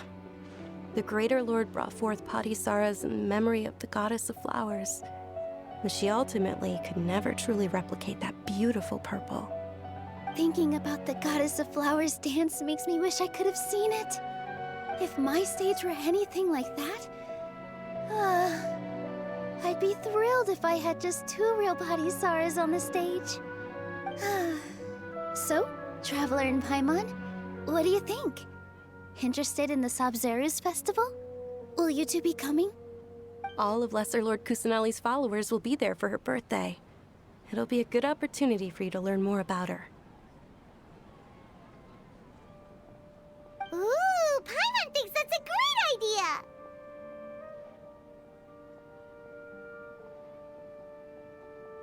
Of course Paimon wants to watch. Those two things aren't mutually exclusive, you know. So how about we all attend the Sub-Zeros festival together? Dunyarzad, let me show you which stage decorations we've picked out so far. Traveler and Paimon, if that doesn't sound interesting to you, then feel free to explore the area. Everyone at the Grand Bazaar loves Lesser Lord Kusanali, and we're all looking forward to the Sub-Zeros festival. In that case, we'll take a look around.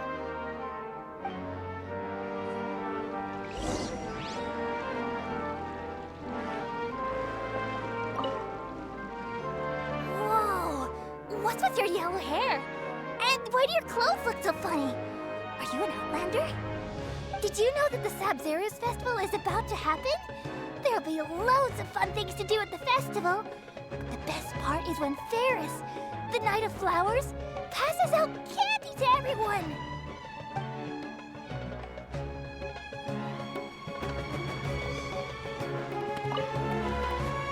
Huh. Revamping the stage for the festival couldn't have been easy, that's for sure. I bet this year's festival will be one to remember. I don't know much about the Grand Bazaar, but I do know that the residents here have a penchant for song and dance. Two things that the academia doesn't particularly approve of. Oh, and the perfume sold around here is a lot better than what you'll find elsewhere. The fragrances are longer lasting and they're gentler on your skin and... I mean, that's what I've heard at least.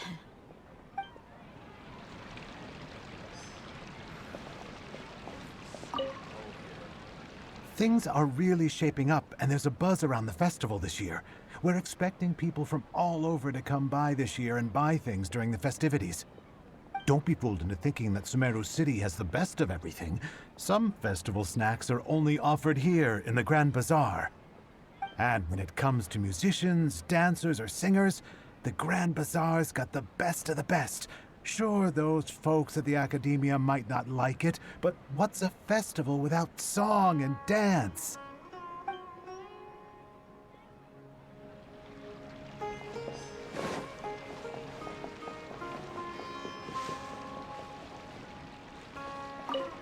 Milu, your outfit looks amazing.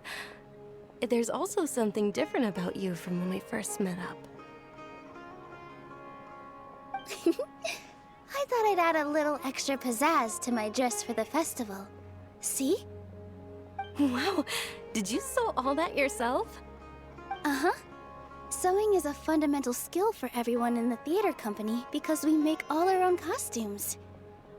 Did you know that Mr. Zubair not only can make costumes, but props too? I've noticed that you can't keep your eyes off that crown over there. Would you like to try it on? May I? Of course. The legends say that the goddess of flowers had beautiful horns on her head, so this crown was made to reflect that. Dunyarzad, you look absolutely stunning with it on. It's like I'm looking at the goddess of flowers herself.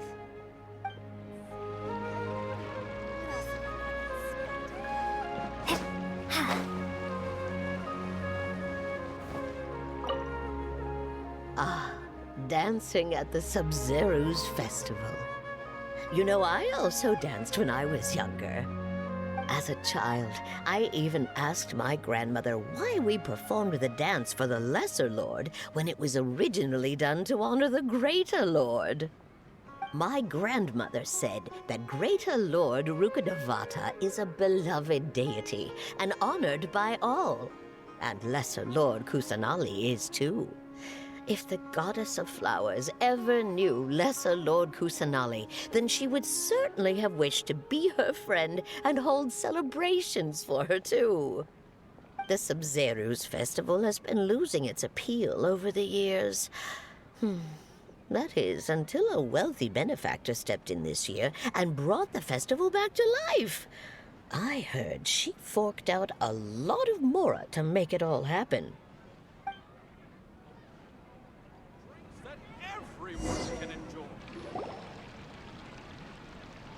Hey! Is that who Paimon thinks it is? It looks like Catherine.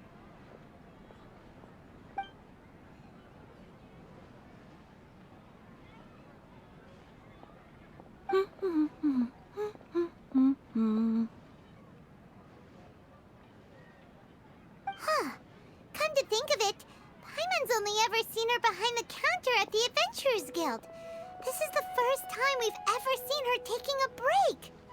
Hey, Catherine! Huh? Oh, hey! It's the Traveler and Paimon! What's shaken? Whoa. Break time Catherine sure sounds a lot less formal than usual. Paimon was still waiting for her to say Ad Astra Abyssosque. Sure. Standing behind the counter at the Adventurers Guild doesn't require any complicated functions. But saying and doing the same old things over and over again can get pretty monotonous. Like watching the same Fontaine movie day after day. But take you two, for example. You travel across Teyvat to enrich your lives and gain new experiences. Well, we enjoy traveling across Teyvat and all that, but we're mainly looking for clues about her brother. Yes, you should keep searching. Sometimes the answers we're looking for aren't necessarily at our intended destination. Instead, they're found along the way. Huh. Haven't we heard someone say something pretty similar recently? Anyways, what brings you out here, Catherine? No, not particularly. I guess you could say that I'm loving the recent atmosphere here. If festivals bring happiness to everyone, then that's where their true value lies. Oh, it looks like it's about time for me to be heading back now. Alright, we'll see you next time at the Adventurers Guild. Oh, by the way, thanks for connecting us with the Eremites. We've already made some great friends in Sumeru City thanks to you. I'm sure you two will get along well with the people here. You've already been blessed by the element of Dendro after all. See you around.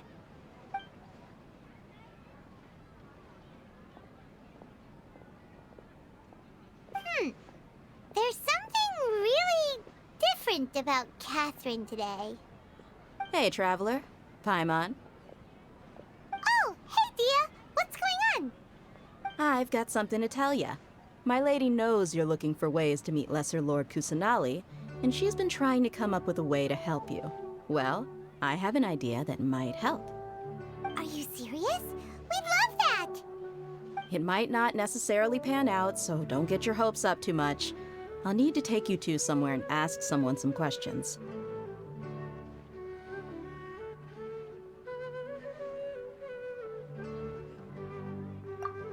My lady is feeling a little worn out at the moment. Nilu's found a place for her to rest. After I take my lady home, let's meet in front of the Citadel of Regzar. Sounds like a plan! Let's head over to the Citadel of Regzar and wait for Dia!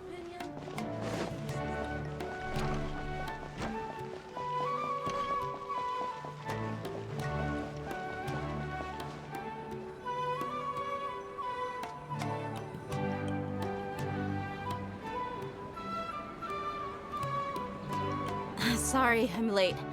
It took some convincing for the Master and Mistress to believe that Miss Dunyarzad was only sitting in the port for a while because she was in a bad mood. Anyway, I guess I should be thanking you. I haven't seen Miss Dunyarzad that happy in a long time. If it wasn't for you two, she probably would have been caught and dragged back much earlier. You sure sound a whole lot nicer than when we first met, Dia. Who would have thought you had such a soft spot for Dunyarzad? It's called being a professional. I'm a bodyguard, and I work for whoever's paying. Look, Dia's blushing. Listen, you two.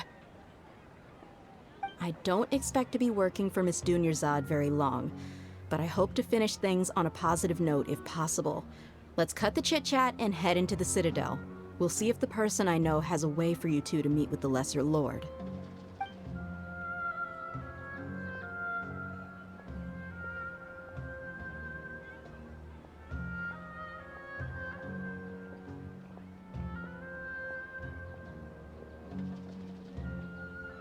Oh, hey, Chief. Ha, Dia! What are you doing here? And well, didn't expect to see you three together. I take it you all know each other already? Mm-hmm. We met this morning after the Adventurers Guild pointed us to Osfon for more info. No kidding. So, where's Ruksha? I thought I'd help these two out by asking about the theft.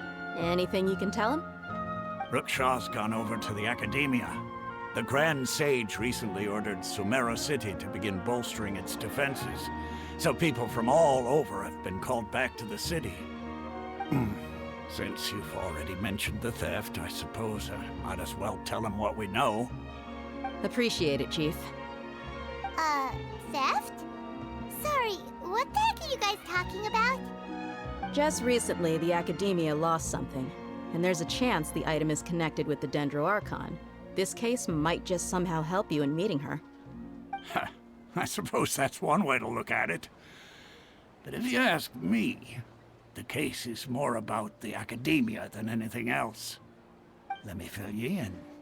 The Academia recently sent a convoy to pick up an important package from Aru village. Word got out, and the convoy was robbed on its way back. The Grand Sage took the whole matter very seriously. Not only did he dispatch the Matra, but also enlisted our help in the search for leads. All we know so far is that whatever was stolen is currently in Port Ormos. You two have heard of Port Ormos, haven't you? It's the largest commercial port in all of Sumeru. You can travel there by leaving Sumeru City and heading south along the river. The Academia's grip isn't long enough to reach all the way to Port Ormos, so the city's a little more laid back, meaning the population's also a mixed bag. You never know who you'll meet there. Apparently what was lost has a great deal to do with the Akasha, knowledge, and even the gods. I'm afraid I don't have any other details for you, though. If you're interested, maybe you could head to Port Ormos and ask around yourselves. If you want my advice, try introducing yourselves as students of the Academia once you're there.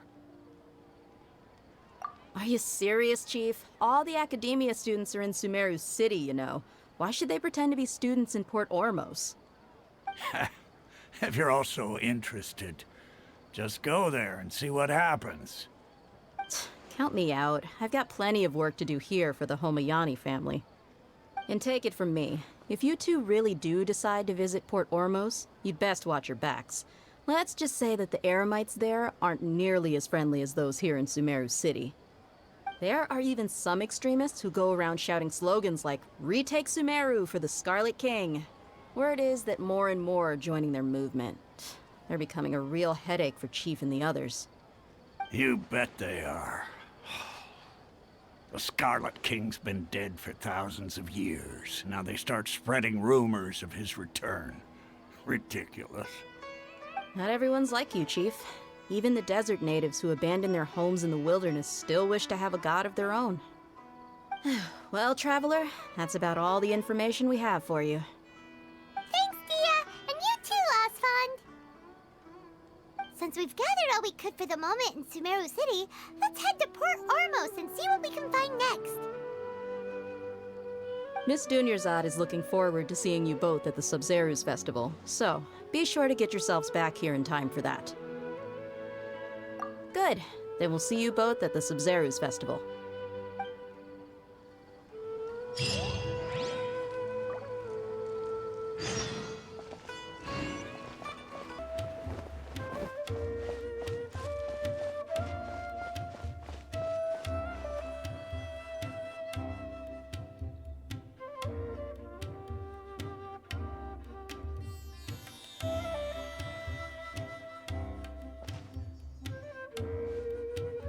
Come and have a good look yourself.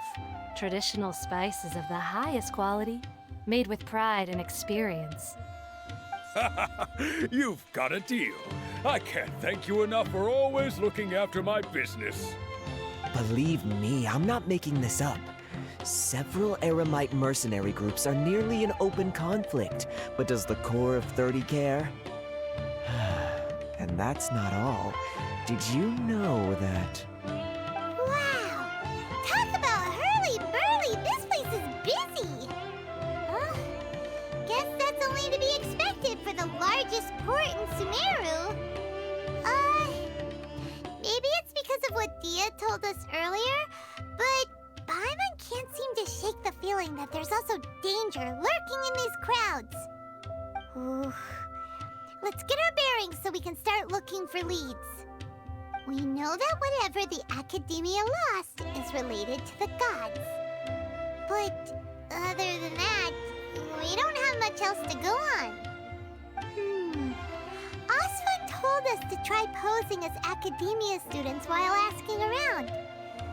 Paimon checked the Akasha on the way here, and the Academia doesn't seem to have any research facilities in Port Ormos. Paimon doesn't get it. Won't we look even more suspicious going around saying we're Academia students and asking about the stolen item? Well, given all the people that come through here every day, if there's any information to be found, Paimon bets we could find it in the market. Let's ask around and see what we come up with.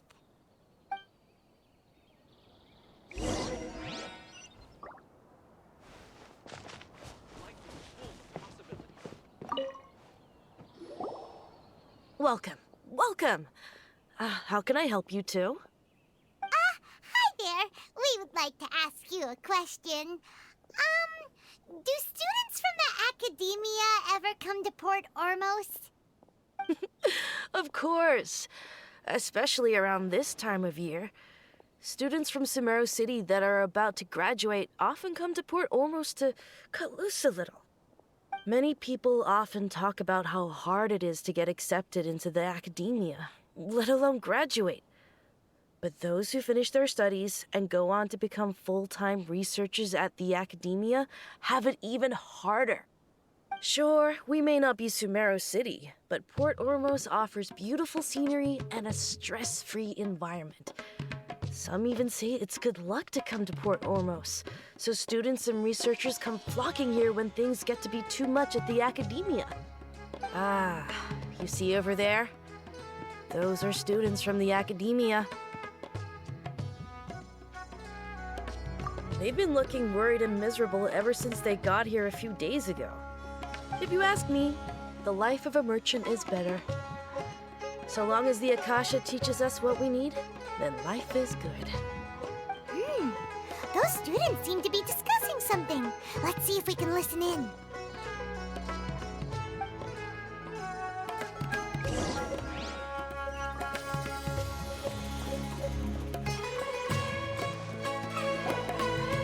It's no good. I've tried asking around, but I haven't been able to learn anything useful. Not to mention that a bunch of scary-looking Eremite mercenaries have been posted along the streets now. There's been a lot of fighting between the different Eremite factions in Port Ormos. If we choose to move on our own, then it would be wise to steer clear of them. Especially the group that's constantly shouting some stuff about the Scarlet King and some resurrection. I've even heard that the Citadel of Rexar is starting to get fed up with them. What was that group called again? Ein something or other? They're called Ein El Akhmar. Today, I heard that the thing we're after might be in their possession at the moment. Wait, come again? Don't you see? Many of the Eremites in Port Ormos deal with trading this kind of thing. They're usually pretty wary of outsiders, but not so with students of the Academia. It's because the kind of goods that students are looking for aren't the kind of goods that Eremites are after. As long as they know you're a student, then deals can be made. I've heard that Ein al-Hakmar likes to set up shop at the Jafar Tavern. Supposedly, if you're willing to part with 500,000 mora, they'll give you info on anything. Wait, did you say 500,000? If information alone costs that much, then how could we ever afford to buy what we're looking for? I guess we might as well give up on trying to graduate this way. I wouldn't worry too much. Our field of research is very niche. Who else could possibly be after that kind of shady knowledge? I bet it's practically worthless to anyone aside from us. Oh, I guess that makes sense. Then the only thing left for us now is to find a way in. Why don't we all just pool our money together and pay for the information? Whoa! Did you hear that? A niche field of research and shady knowledge? It all sounds pretty suspicious to Paimon. Is knowledge something people just buy and sell like that?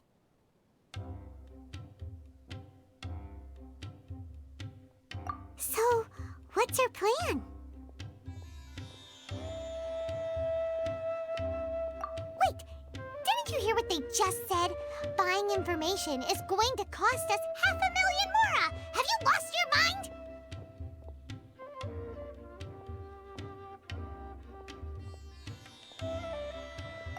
Oh, all right.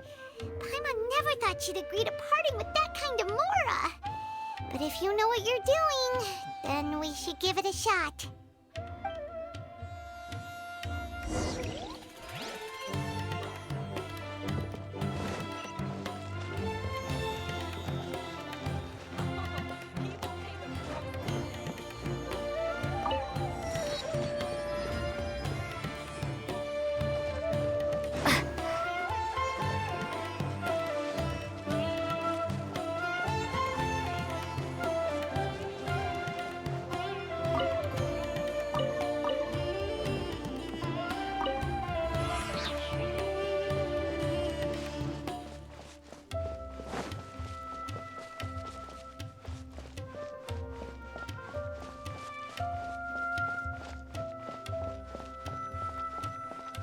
This is the place we heard those students talking about.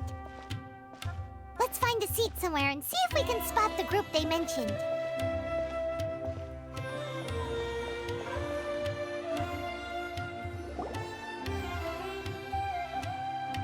Oh, you've arrived. Please, take a seat. So, they think that they can go toe-to-toe with the boss? Ha! Once we reclaim the power of the Scarlet King, they'll be the first that the boss punishes. They're nothing to be afraid of.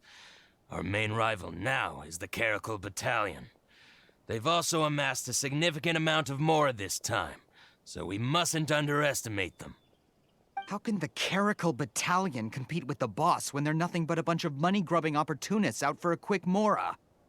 Yeah, with Boss's fervent devotion, he'll be able to use this power to bring our god back this time. Huh.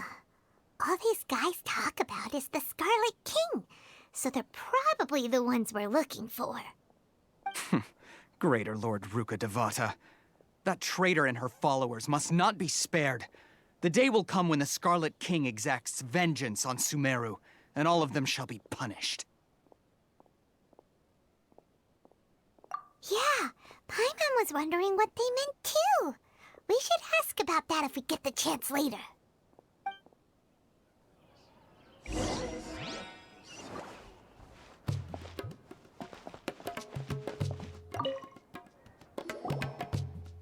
Huh? Who are you? What do you want? A traveler? Now's probably not the time to talk about that. Didn't the students say Eremites are wary of outsiders? A student?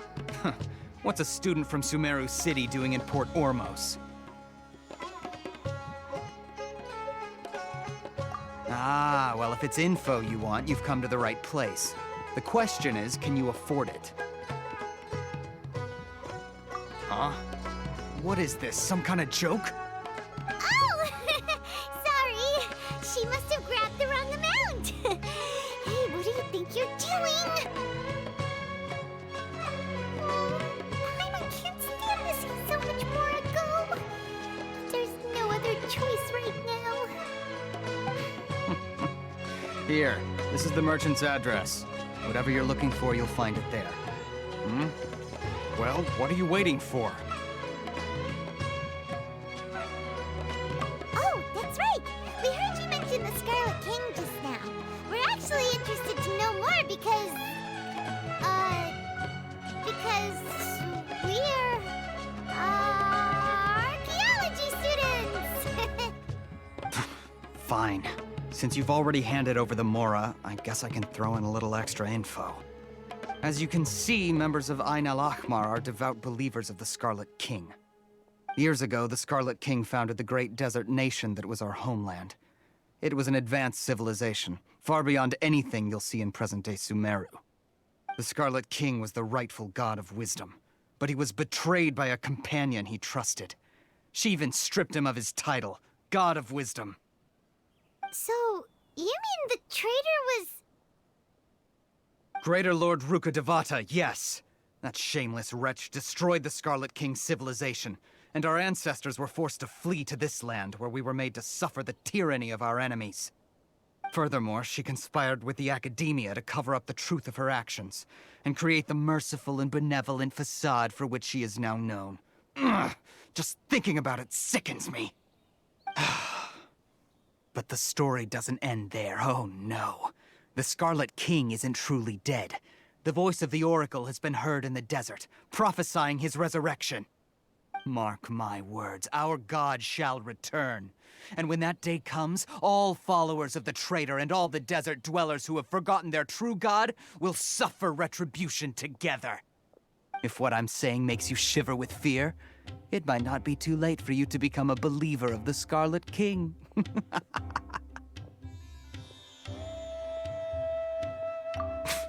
I don't have anything to say to you Academia people about that.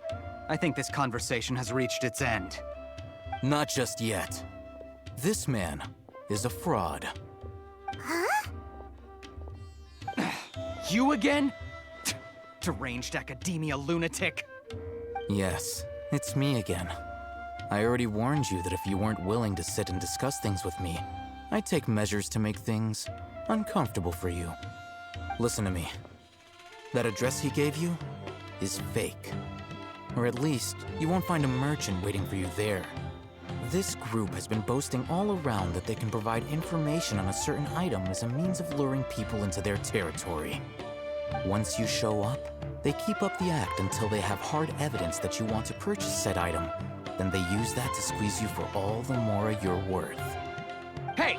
Shut it, Alhaitham! What are you playing at, trying to ruin our business like this, hmm? I told you the other day.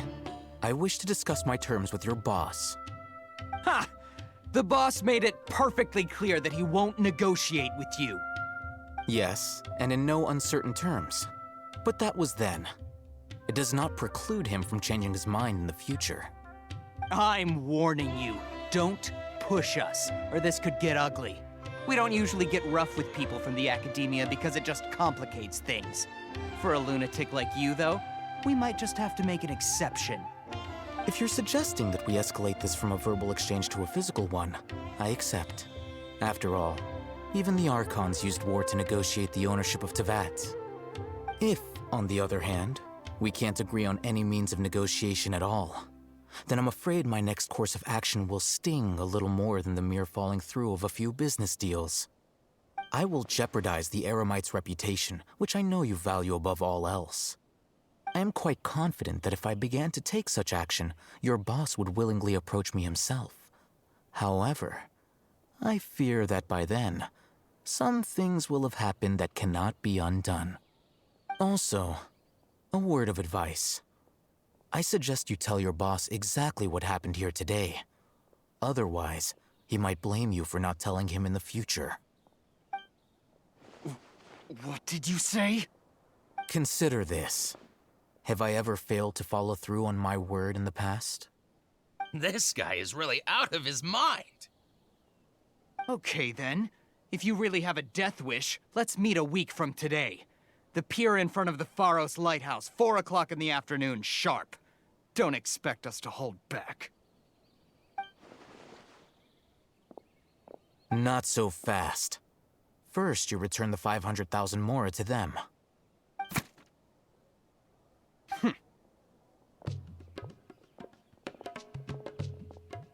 Please, I beg you, don't provoke them. We can't afford any trouble with this crowd. They haven't even paid for their food yet. Ah, Mr. Iman. There appears to be fewer staff in the restaurant recently. This wouldn't happen to be because they're all busy spreading the word to the students, would it? Well... Someone who chooses to do business with a group like that really can't afford to get so flustered the instant someone confronts them about it. Consider the meal compensation for our silence. I'd say you're getting an excellent deal. Whoa, did you see that? He not only got us our Mora back, but sent the Amorites running too. Plus, he seems to know a lot about what's going on around here. Let's catch up with him and ask some questions. He went that way! After him!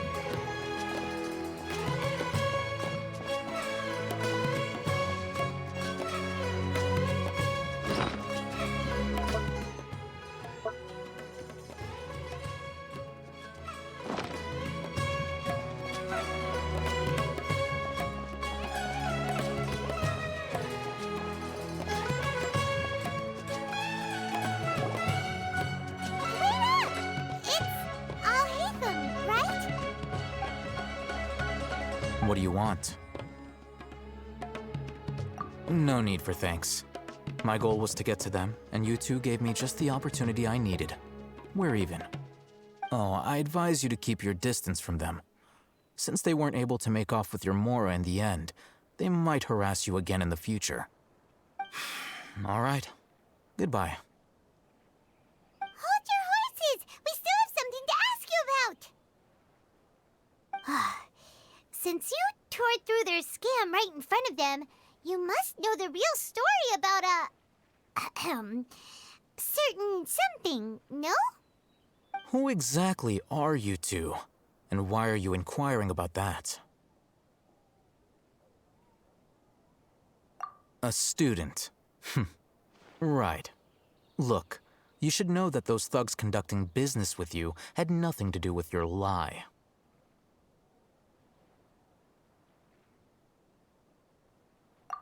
Huh? Oh, yeah! She's really strong! Weren't you saying something about a physical exchange? We can help with that. She doesn't even have a vision. Forget it. Maybe not, but she can still use elemental energy. Otherwise, there's no way we'd go asking for info from from guys like that. Those hot-headed thugs are definitely gonna bring a lot of backup for your next meeting. Even if you don't go alone, you won't regret taking us with you.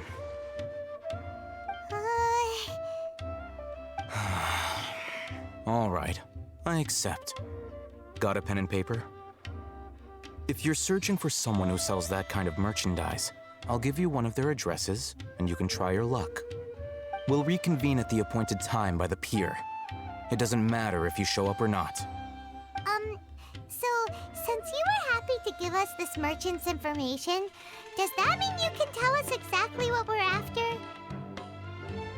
You were willing to part with 500,000 mora for something and you didn't even know what it was? Okay. Well, if you truly are as skilled as you claim, then you can beat the answer out of them when they become hostile.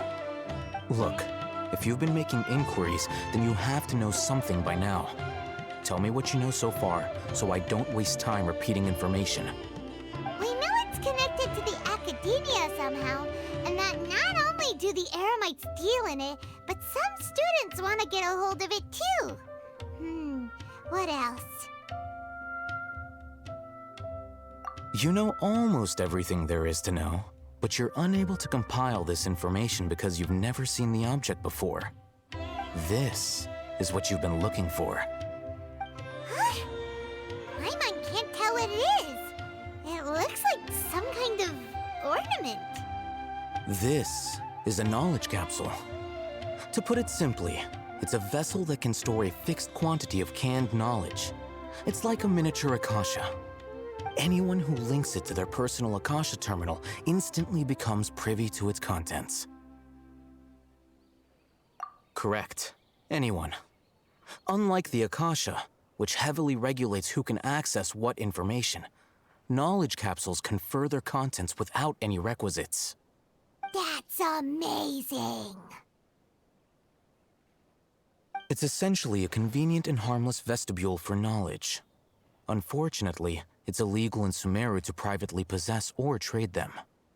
They were created as a means for scholars to transfer knowledge gained from Irminsul into the Akasha, and are intended to be destroyed immediately after use. But despite strict regulations, some of these knowledge capsules will always escape destruction. After all, there will always be those in this world who are dissatisfied with life as designed for them by the Akasha and wish to change their fate. Over the past century, a wide variety of canned knowledge has been leaked from the academia. Now, in Port Ormos, the valuable ones are a means to mora for the Eremites. Meanwhile, those which the Eremites deem to be useless to them occasionally prove useful to the common citizens and hapless academia students. Well, I think that about sums it up.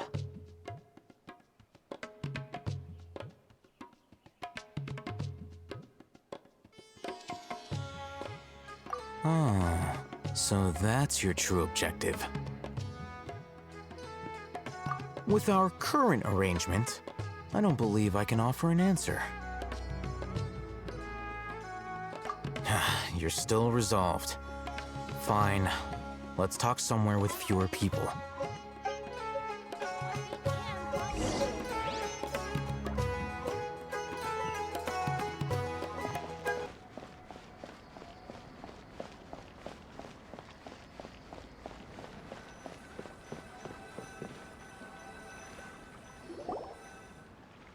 Let's continue our conversation here.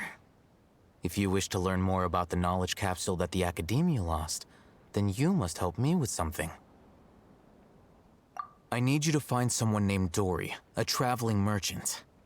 Unlike the peddlers who hawk inferior knowledge capsules, she often has quality goods in stock. Some say that as long as there is profit to be made, there is nothing she won't dare to sell. She's guarded against people from the academia because most of her wares don't comply with academia regulations. I think she blacklisted me. I met with her informant, but it soon became clear that they had no intention of letting me get any further. Become one of Dory's customers and earn her trust. This is my condition for further collaboration. Why do you want us to meet with her? Until you complete this task, you don't have question privileges. Fine. So how do we go about doing this? You two are outlanders who haven't been here for long, so Dory should view you as safe clients. I'll give you the informant's address and their contact password. Beyond the password, though, I have no way of knowing what other tricks she might have up her sleeve. You'll have to improvise. This is kind of nerve-wracking. The true challenge begins after you meet her. She has a keen nose for Mora and a shrewd eye for wares, and she only likes customers who she deems to have good taste. I'll prepare some funds for you. Buy her highest quality wares and earn her approval. But we only just saw a knowledge capsule for the first time. We don't know how to tell which ones are good and which ones are bad. Is that something we can learn quickly? That's true. Have you two heard of elemental sight? Oh, that's a surprise. Guess I'll have to hold you in higher regard. Anyway, that ability should resolve your issue.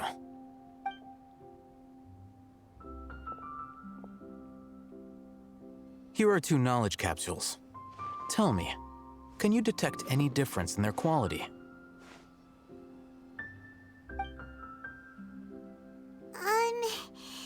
They look the same to Paimon. Try inspecting them with elemental sight. How'd it go? Did you see anything?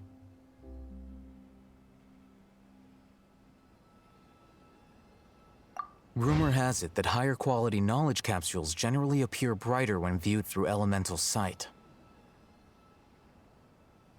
That's because knowledge originates from Irminsul, the root of Dendro power itself.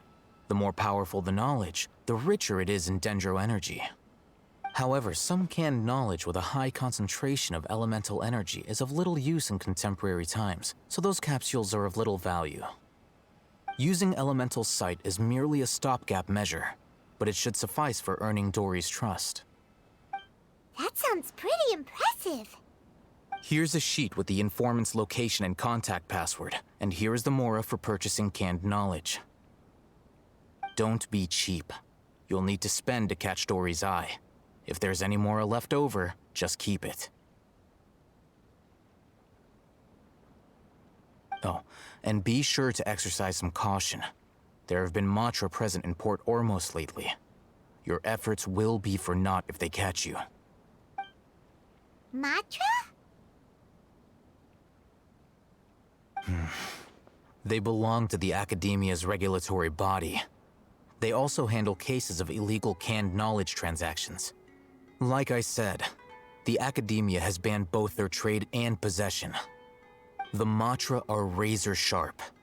You're in for nothing good if they lock their sights onto you. If you two want to back out, now's the time. Okay, then we have a deal. If you succeed in your dealings with Dory, come find me at the Wikela Funduk. We'll have an open discussion then. Looking at what Al-Haytham wrote, Dory's informant is a trader near Old Ormos. Let's follow these instructions and try to get in contact with him.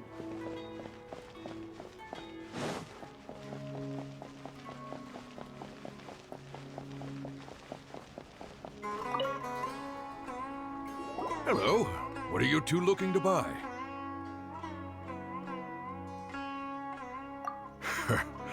What a unique palate. We have unripe horror fruits, but we usually keep them in the back. I'll have someone escort you. Following the paper got us past past the first round. Ronak, these two want to buy unripe horror fruits. Show them to the warehouse. Got it. You two, please follow me. You two have a fascinating fashion sense. We haven't seen a customer wearing a Sumeru rose for quite some time. Hold on. Let me think. Sumeru rose means common merch. No, look again. We're obviously wearing morning flowers. Ah, my mistake. I do apologize. Whew. That pop quiz sure was scary. The warehouse is up ahead. Please follow me.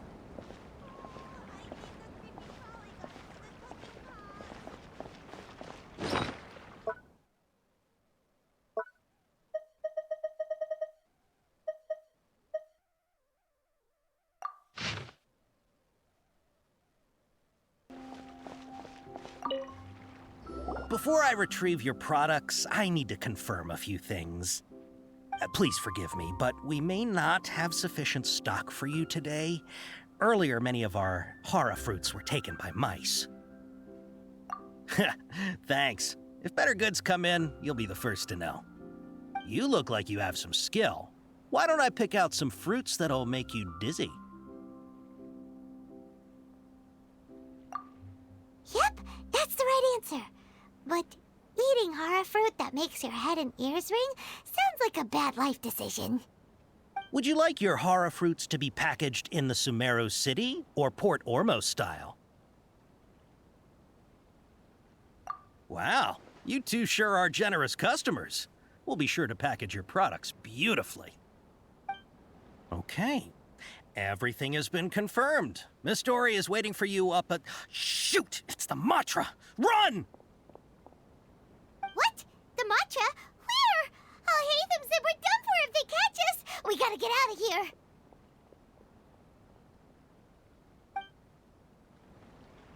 We don't know this area, so let's follow that informant. I think a creepy crawly got into the cooking pot.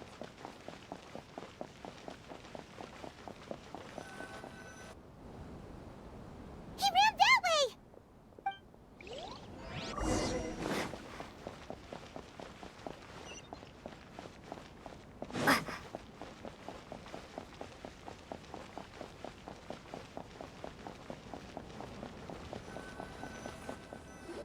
Look, he's over there!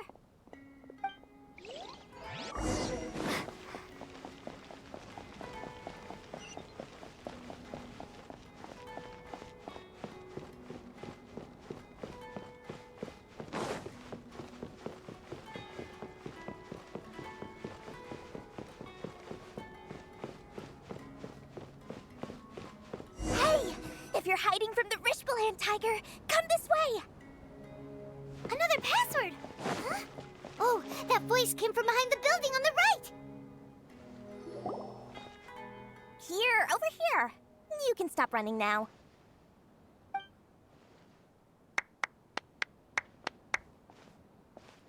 So you were the one who was calling out to us just now. But, are we definitely gonna be safe here? These two good customers wish to buy some hara fruit, Miss Dory. And if there's nothing else, I'll just excuse myself. Oh, very good. Thank you. Huh? Wait, you're Dory? Paimon sure thought you'd look a whole lot scarier. Hey, what are you trying to say, Princess Pea-Brain? I can be scary enough when I need to be, believe you me. If you don't watch what you say, then you can forget about doing any business. But it seems you two have actually done pretty well so far. Not only did you manage to find the informant, your reactions were also pretty sharp. You don't really look like criminals or anything, but I bet my Mora that you've been involved in some shady dealings, haven't you? Paimon's not sure if that's supposed to be a compliment, but we'll take it. I can't risk doing business with people who start huffing and puffing after just a few paces, no matter how much Mora they might have. Not only will they get caught by the Matra, but they'll also get us into trouble. As decent folks trying to run an honest business. We don't need any of that. Wouldn't you agree? So that's why I prefer to have customers like you. It's your first time here, but don't worry, I won't ask too many questions. Even if you wish to buy enough knowledge capsules to decorate your house with, please knock yourself out. As long as you have lots of round, shiny Mora, then we're all good. Ah, yes, of course, of course. Go ahead, help yourselves. Voila! Wow, she has a trove of canned knowledge. Whew. She'd probably be in serious trouble if the Matra caught her with all this. What kind of products do you seek, my dear customers? Don't worry, I'm not interested in your reasons for buying. I can, however, offer some suggestions. Take this one, for example. An analysis of the sociological ideology and dialectics of the Hilichurls. Only 3 people in all of Tevat have ever studied it, making it extremely rare. It's on sale now for 350,000 Mora. Yeesh, who would want to be an expert in that topic? Or how about the architectural styles and construction methods of Tevat in the early Archon War period? With this one, you can become an expert in historic architecture preservation and find an excellent, well-paying job in nearly any nation. Ooh, now this sounds like it could be useful. 2 million Mora, and it's yours. No discounts. Whoa! That's a lot of Mora! Of course, you are free to pick whatever your heart's desire. The contents and price of each knowledge capsule are indicated in small text on the body of each one, down at the bottom. Alright, let's try the method that Alhaitham mentioned.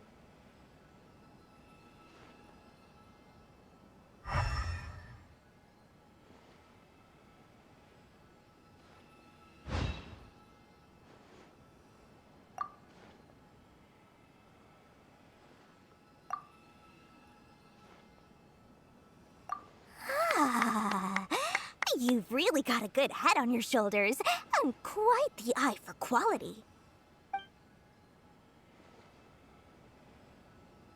We'll take these, please and thank you. My oh my, you are blessed with a taste for both the exquisite and the extravagant. Customers like you are a rare breed. 1 in 100. No, 1 in 1,000 even. Listen, I have a special offer for you two.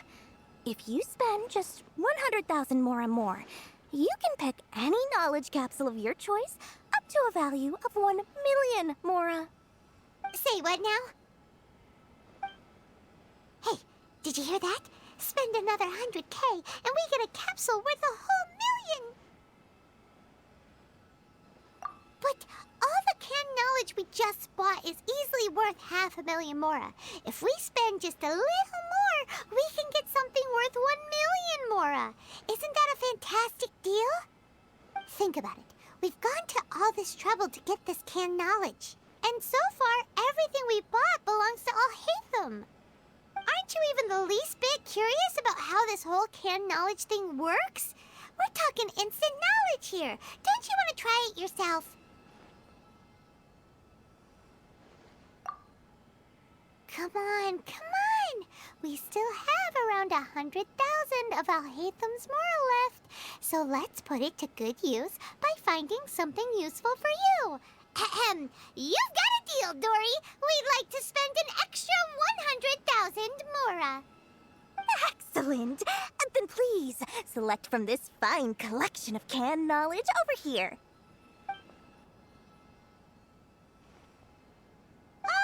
Hold on a second. Paimon thought we could choose whatever we wanted. Why can't we choose the ones from over there? Oh, but my dear customer, the knowledge capsules over here are worth 1 million Mora each. I'm sure discerning customers like yourselves will be able to find something to your liking. Please, take your time. Oh, Paimon has a bad feeling about this. Let's use Elemental Sight again to check these.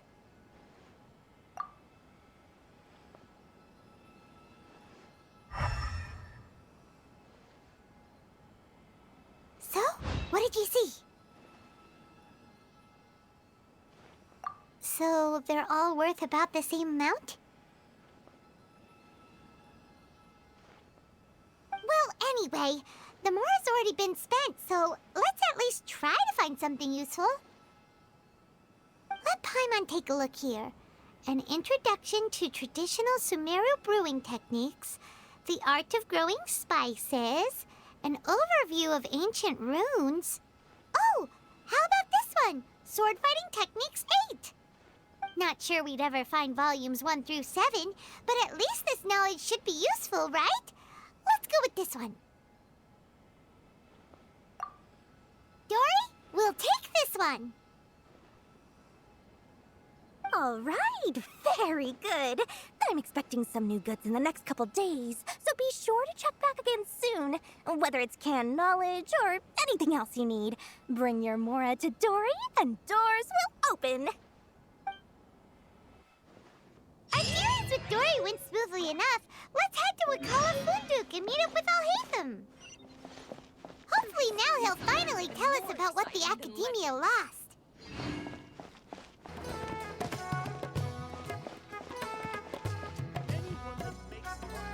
Ha, you two made it. And from the looks on your faces, you were successful.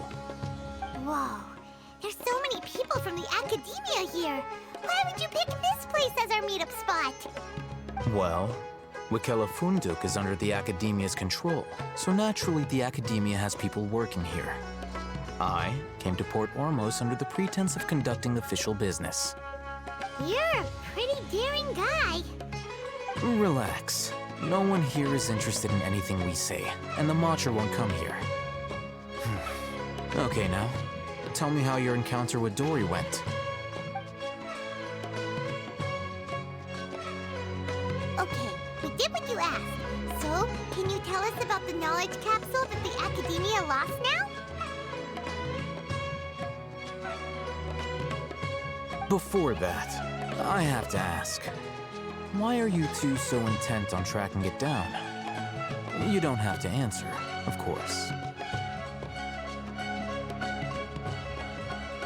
Yeah, she just wants to meet the God of Wisdom and ask her about something important. We've been in Sumeru for a while now, but we still haven't found a way. When we heard that the Academia had lost something that might be related to the gods, we came here in case it turned out to be our lucky break. In that case, you're on the right track. A short while ago, the Academia lost a knowledge capsule in the desert. It's supposedly a divine knowledge capsule. Use it, and you'll gain the wisdom of the gods. Wow, there's really such a thing as that? Hey, if we find it, do you think we could learn how to meet the Dendro Archon? Ooh, or even how to find your brother? I highly doubt it has any mystical properties, but it does indeed exist. And it's right here, in Port Ormos.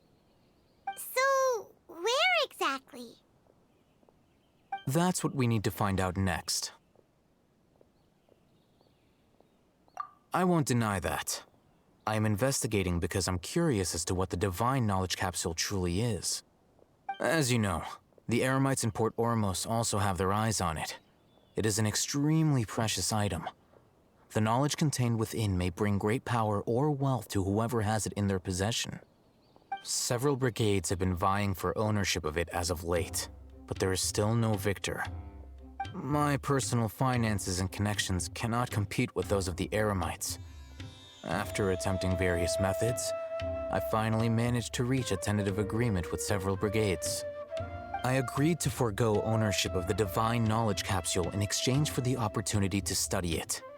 After all, there's no harm in understanding what it is. However, there are those who are less amenable to negotiation, such as those from Ain al-Ahmar. They adamantly believe that the divine knowledge capsule contains the Scarlet King's power, and that he will return to this world when they obtain it. They refuse to let anyone from the Academia tarnish their deity's soul. So you kept hounding them because they refused to cooperate with you? Yes. Ain al-Ahmar isn't exactly wealthy, but its members are determined to get that capsule by any means necessary. To that end, they've resorted to many methods more foul than fair in order to amass sufficient funds. So, I've been sabotaging their business to force them into negotiating with me. The Divine Knowledge Capsule should be up for a secret auction within the next few days.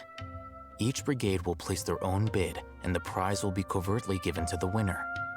To ensure the capsule's security and to evade the mantra's notice, the winning brigade will not publicly disclose their victory. Unless I know whose hands the Divine Knowledge Capsule ends up in, my agreements with them will fall through.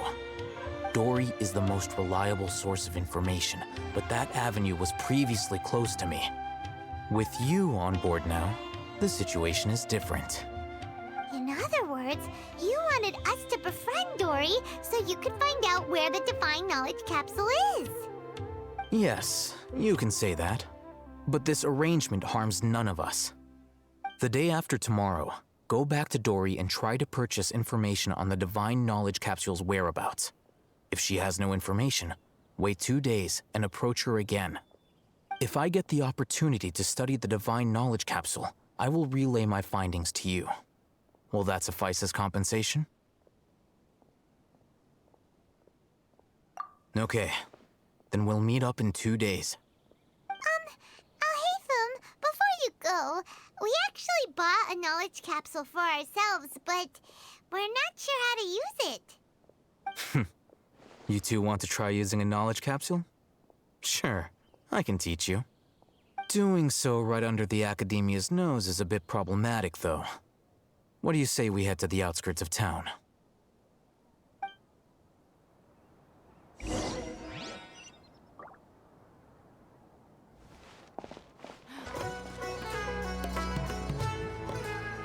All right, this place works. Show me the capsule you purchased. Here. Sword Fighting Techniques 8. Huh. A combat class knowledge capsule. This class is something of a rare find these days, since most have been taken by the Eremites to augment their battle capabilities. Really? Why, yeah, what a great buy! If you want to determine the efficacy of this capsule, I can evaluate your combat ability. However, effects will likely be minimal if you already possess a high amount of strength. We can conduct a controlled experiment where you fight 2 battles, one before using this knowledge capsule and one after. While you fight, we can use an Akasha terminal to monitor your various physical parameters. There may be variances in your physical strength between the 2 tests, as well as a disparity in your opponent's abilities. But don't worry, I'll run statistical analyses afterward to mitigate any confounding effects. Wow! Alhaitham! You must have been one of those guys at the Academia who got top grades on everything. Paimon's curious about something, though. You definitely weren't one of those students who needed canned knowledge to graduate from the Academia, right? So why are you risking getting caught by the mantra for this capsule? When you are unable to understand a researcher's actions, most cases can be attributed to curiosity. This is but one theory. Sounds like you're trying to avoid the question. All right, let's begin the test. Just fight as you normally do.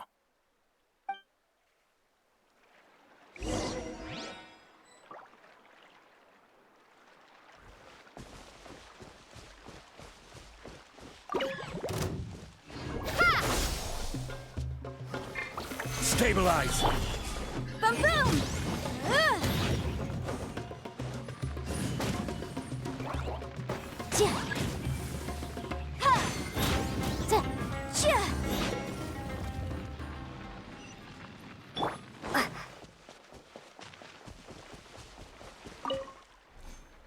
All right.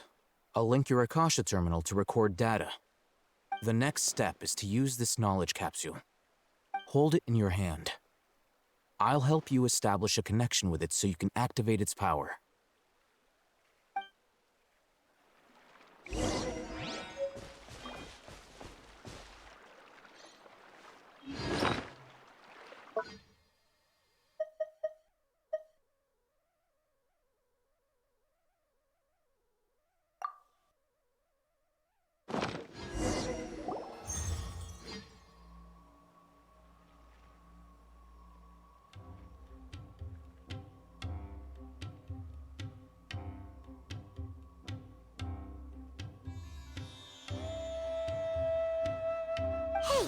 How are you feeling?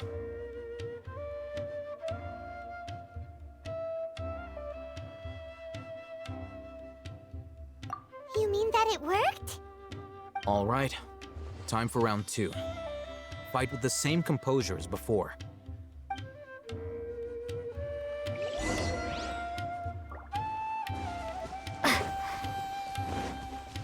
Propagate!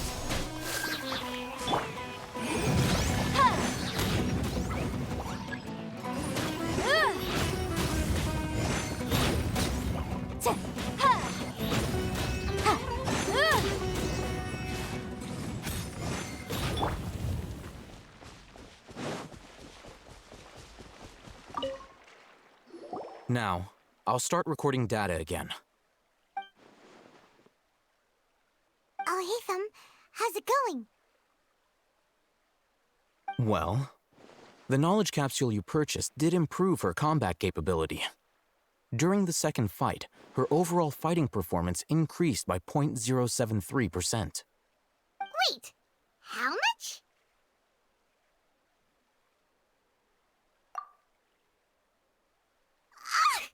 Dory's such a jerk! She totally scammed us! 1 million mora? This thing isn't worth a tenth of that amount! Of course, this could be because she is so powerful that the capsule's contents were unable to produce a substantial increase. At the very least, this test allowed me to gain more insight into you two. Our deal seems increasingly worth my investment. I'm heading back to Ikela Funduk. I await your response in 2 days' time. This is Mora for when you ask Dory for information. Pay her as much as she requests.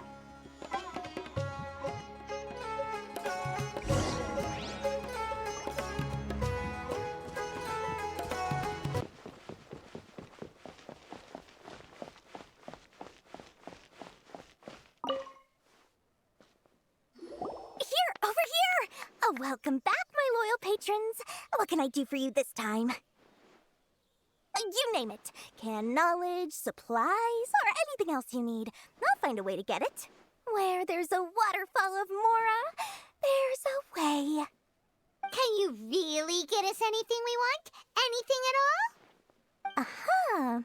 So it appears that canned knowledge alone is no longer sufficient for your opulent appetite. Then please, oblige me. Tell me what you have in mind.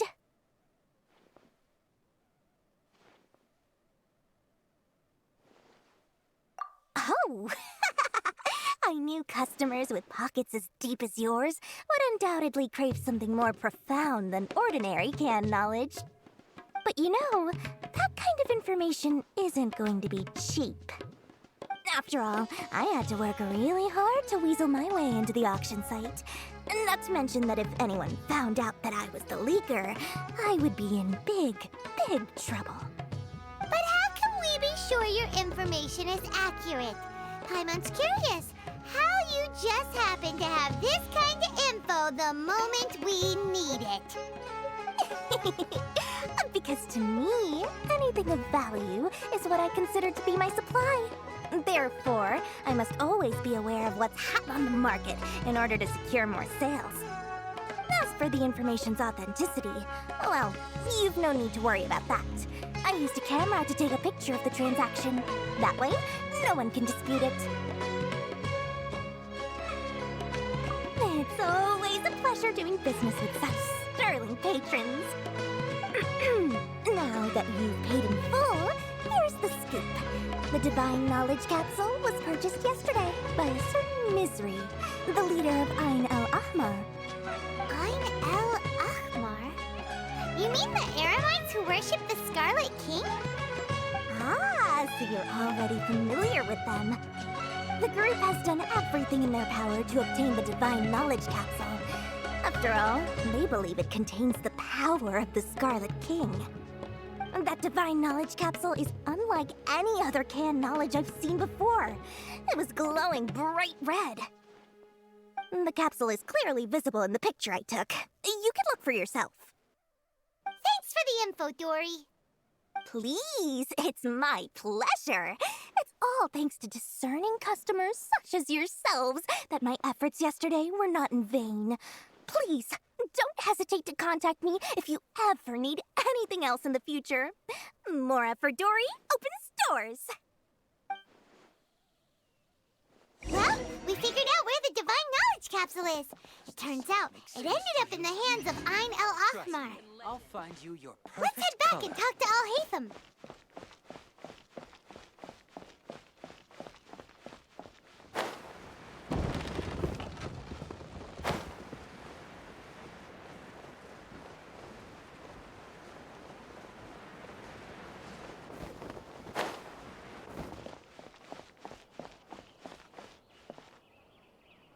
Al-Haytham! We got the info you wanted! Really? All right. Let's hear it.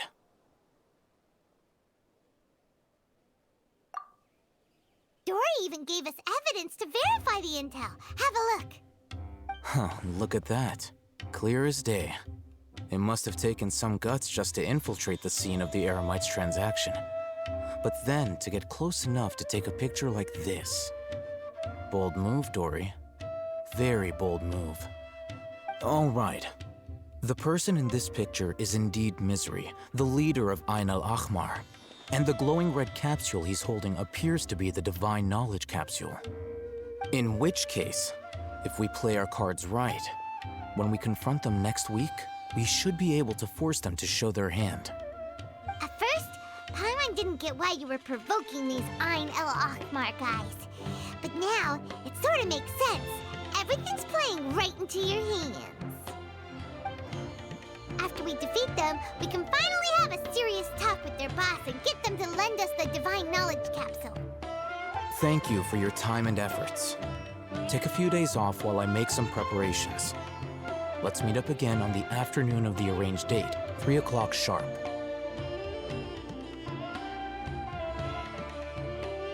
See you then.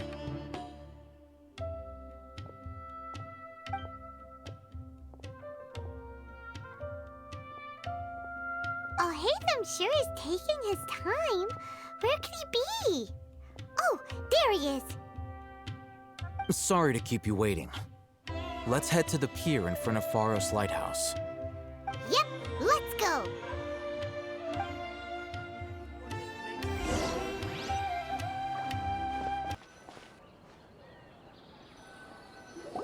Al-Haytham. I knew you were crazy, but I didn't know you were crazy enough to actually show up. It was I who demanded that these negotiations take place.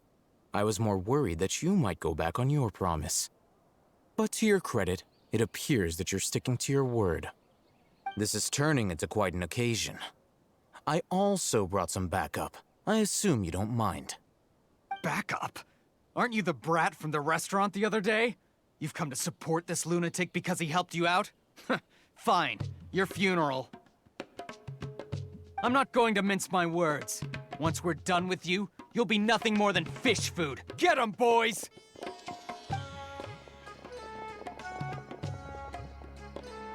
Uh-oh, here they come. Good luck, you two.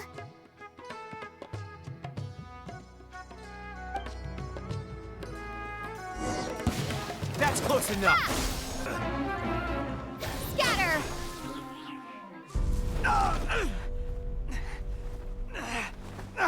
Academia scum!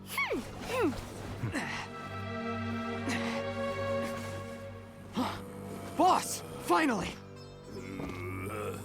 Did you use it? Great! Now we can...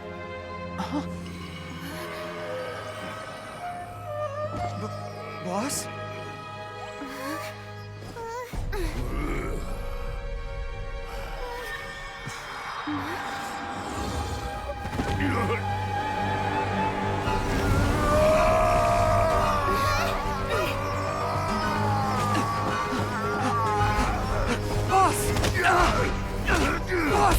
What's wrong?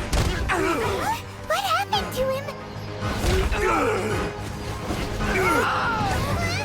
We have to cut his Akasha connection, now.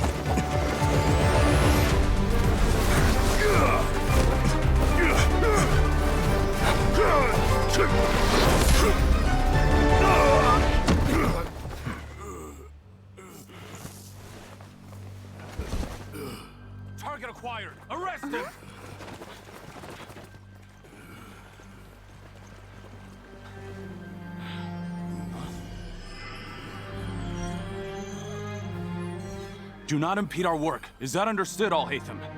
Of course. I was only trying to help. Take him away!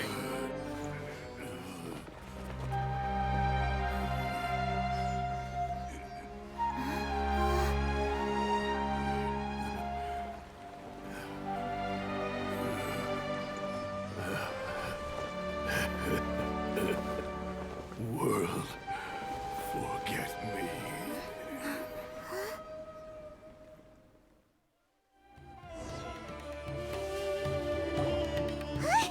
What in Teyvat just happened? It's like that big guy suddenly lost his mind. It looks like he used the Divine Knowledge Capsule. You mean the Divine Knowledge Capsule did that to him? Oh, yeah. You mean how some researchers go insane after getting knowledge from Irminsul? I've heard of numerous incidents of researchers in Satyavada life going insane. The state that man is now in suggests that this is a similar situation. This Divine Knowledge Capsule does appear to be linked to the gods, but beyond that, it doesn't seem anything like the rumors suggest. Possessing it doesn't grant you divine wisdom or power. Did you hear what he said? World, forget me. What could that possibly mean?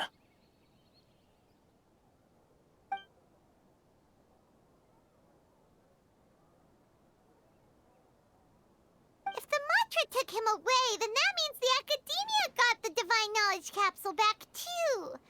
What a shame. We were so close. Still, Paimon didn't expect the Divine Knowledge Capsule would be so dangerous. Imagine if we tried to open it. Oh, who knows what would have happened to us? As things stand, there is no reason for me to remain in Port Ormos. I believe our collaboration has also reached its end. Oh, we were so busy trying to find the Divine Knowledge Capsule that Paimon forgot to ask you something. Since you're a member of the Academia, do you have any idea how we can go about meeting Lesser Lord Kusanali? Truthfully, I don't. Lesser Lord Kusanali appears to exist outside of Sumeru's entire administration. Most of the time, you wouldn't know she exists at all. Moreover, since the Academia possesses the Akasha, a symbol of our deity's wisdom, scholars have no reason to desire to make contact with the deity herself anyway. Everything about Lesser Lord Kusanali is such a mystery. I'm heading back to the Academia. How about you two? It's almost the day of the Sub-Zero's festival. Maybe we should head back too. We've been rushed off our feet over the past few days, so maybe a little rest and relaxation will do us good. Then we'll part ways here, Alhaitham, until we meet again.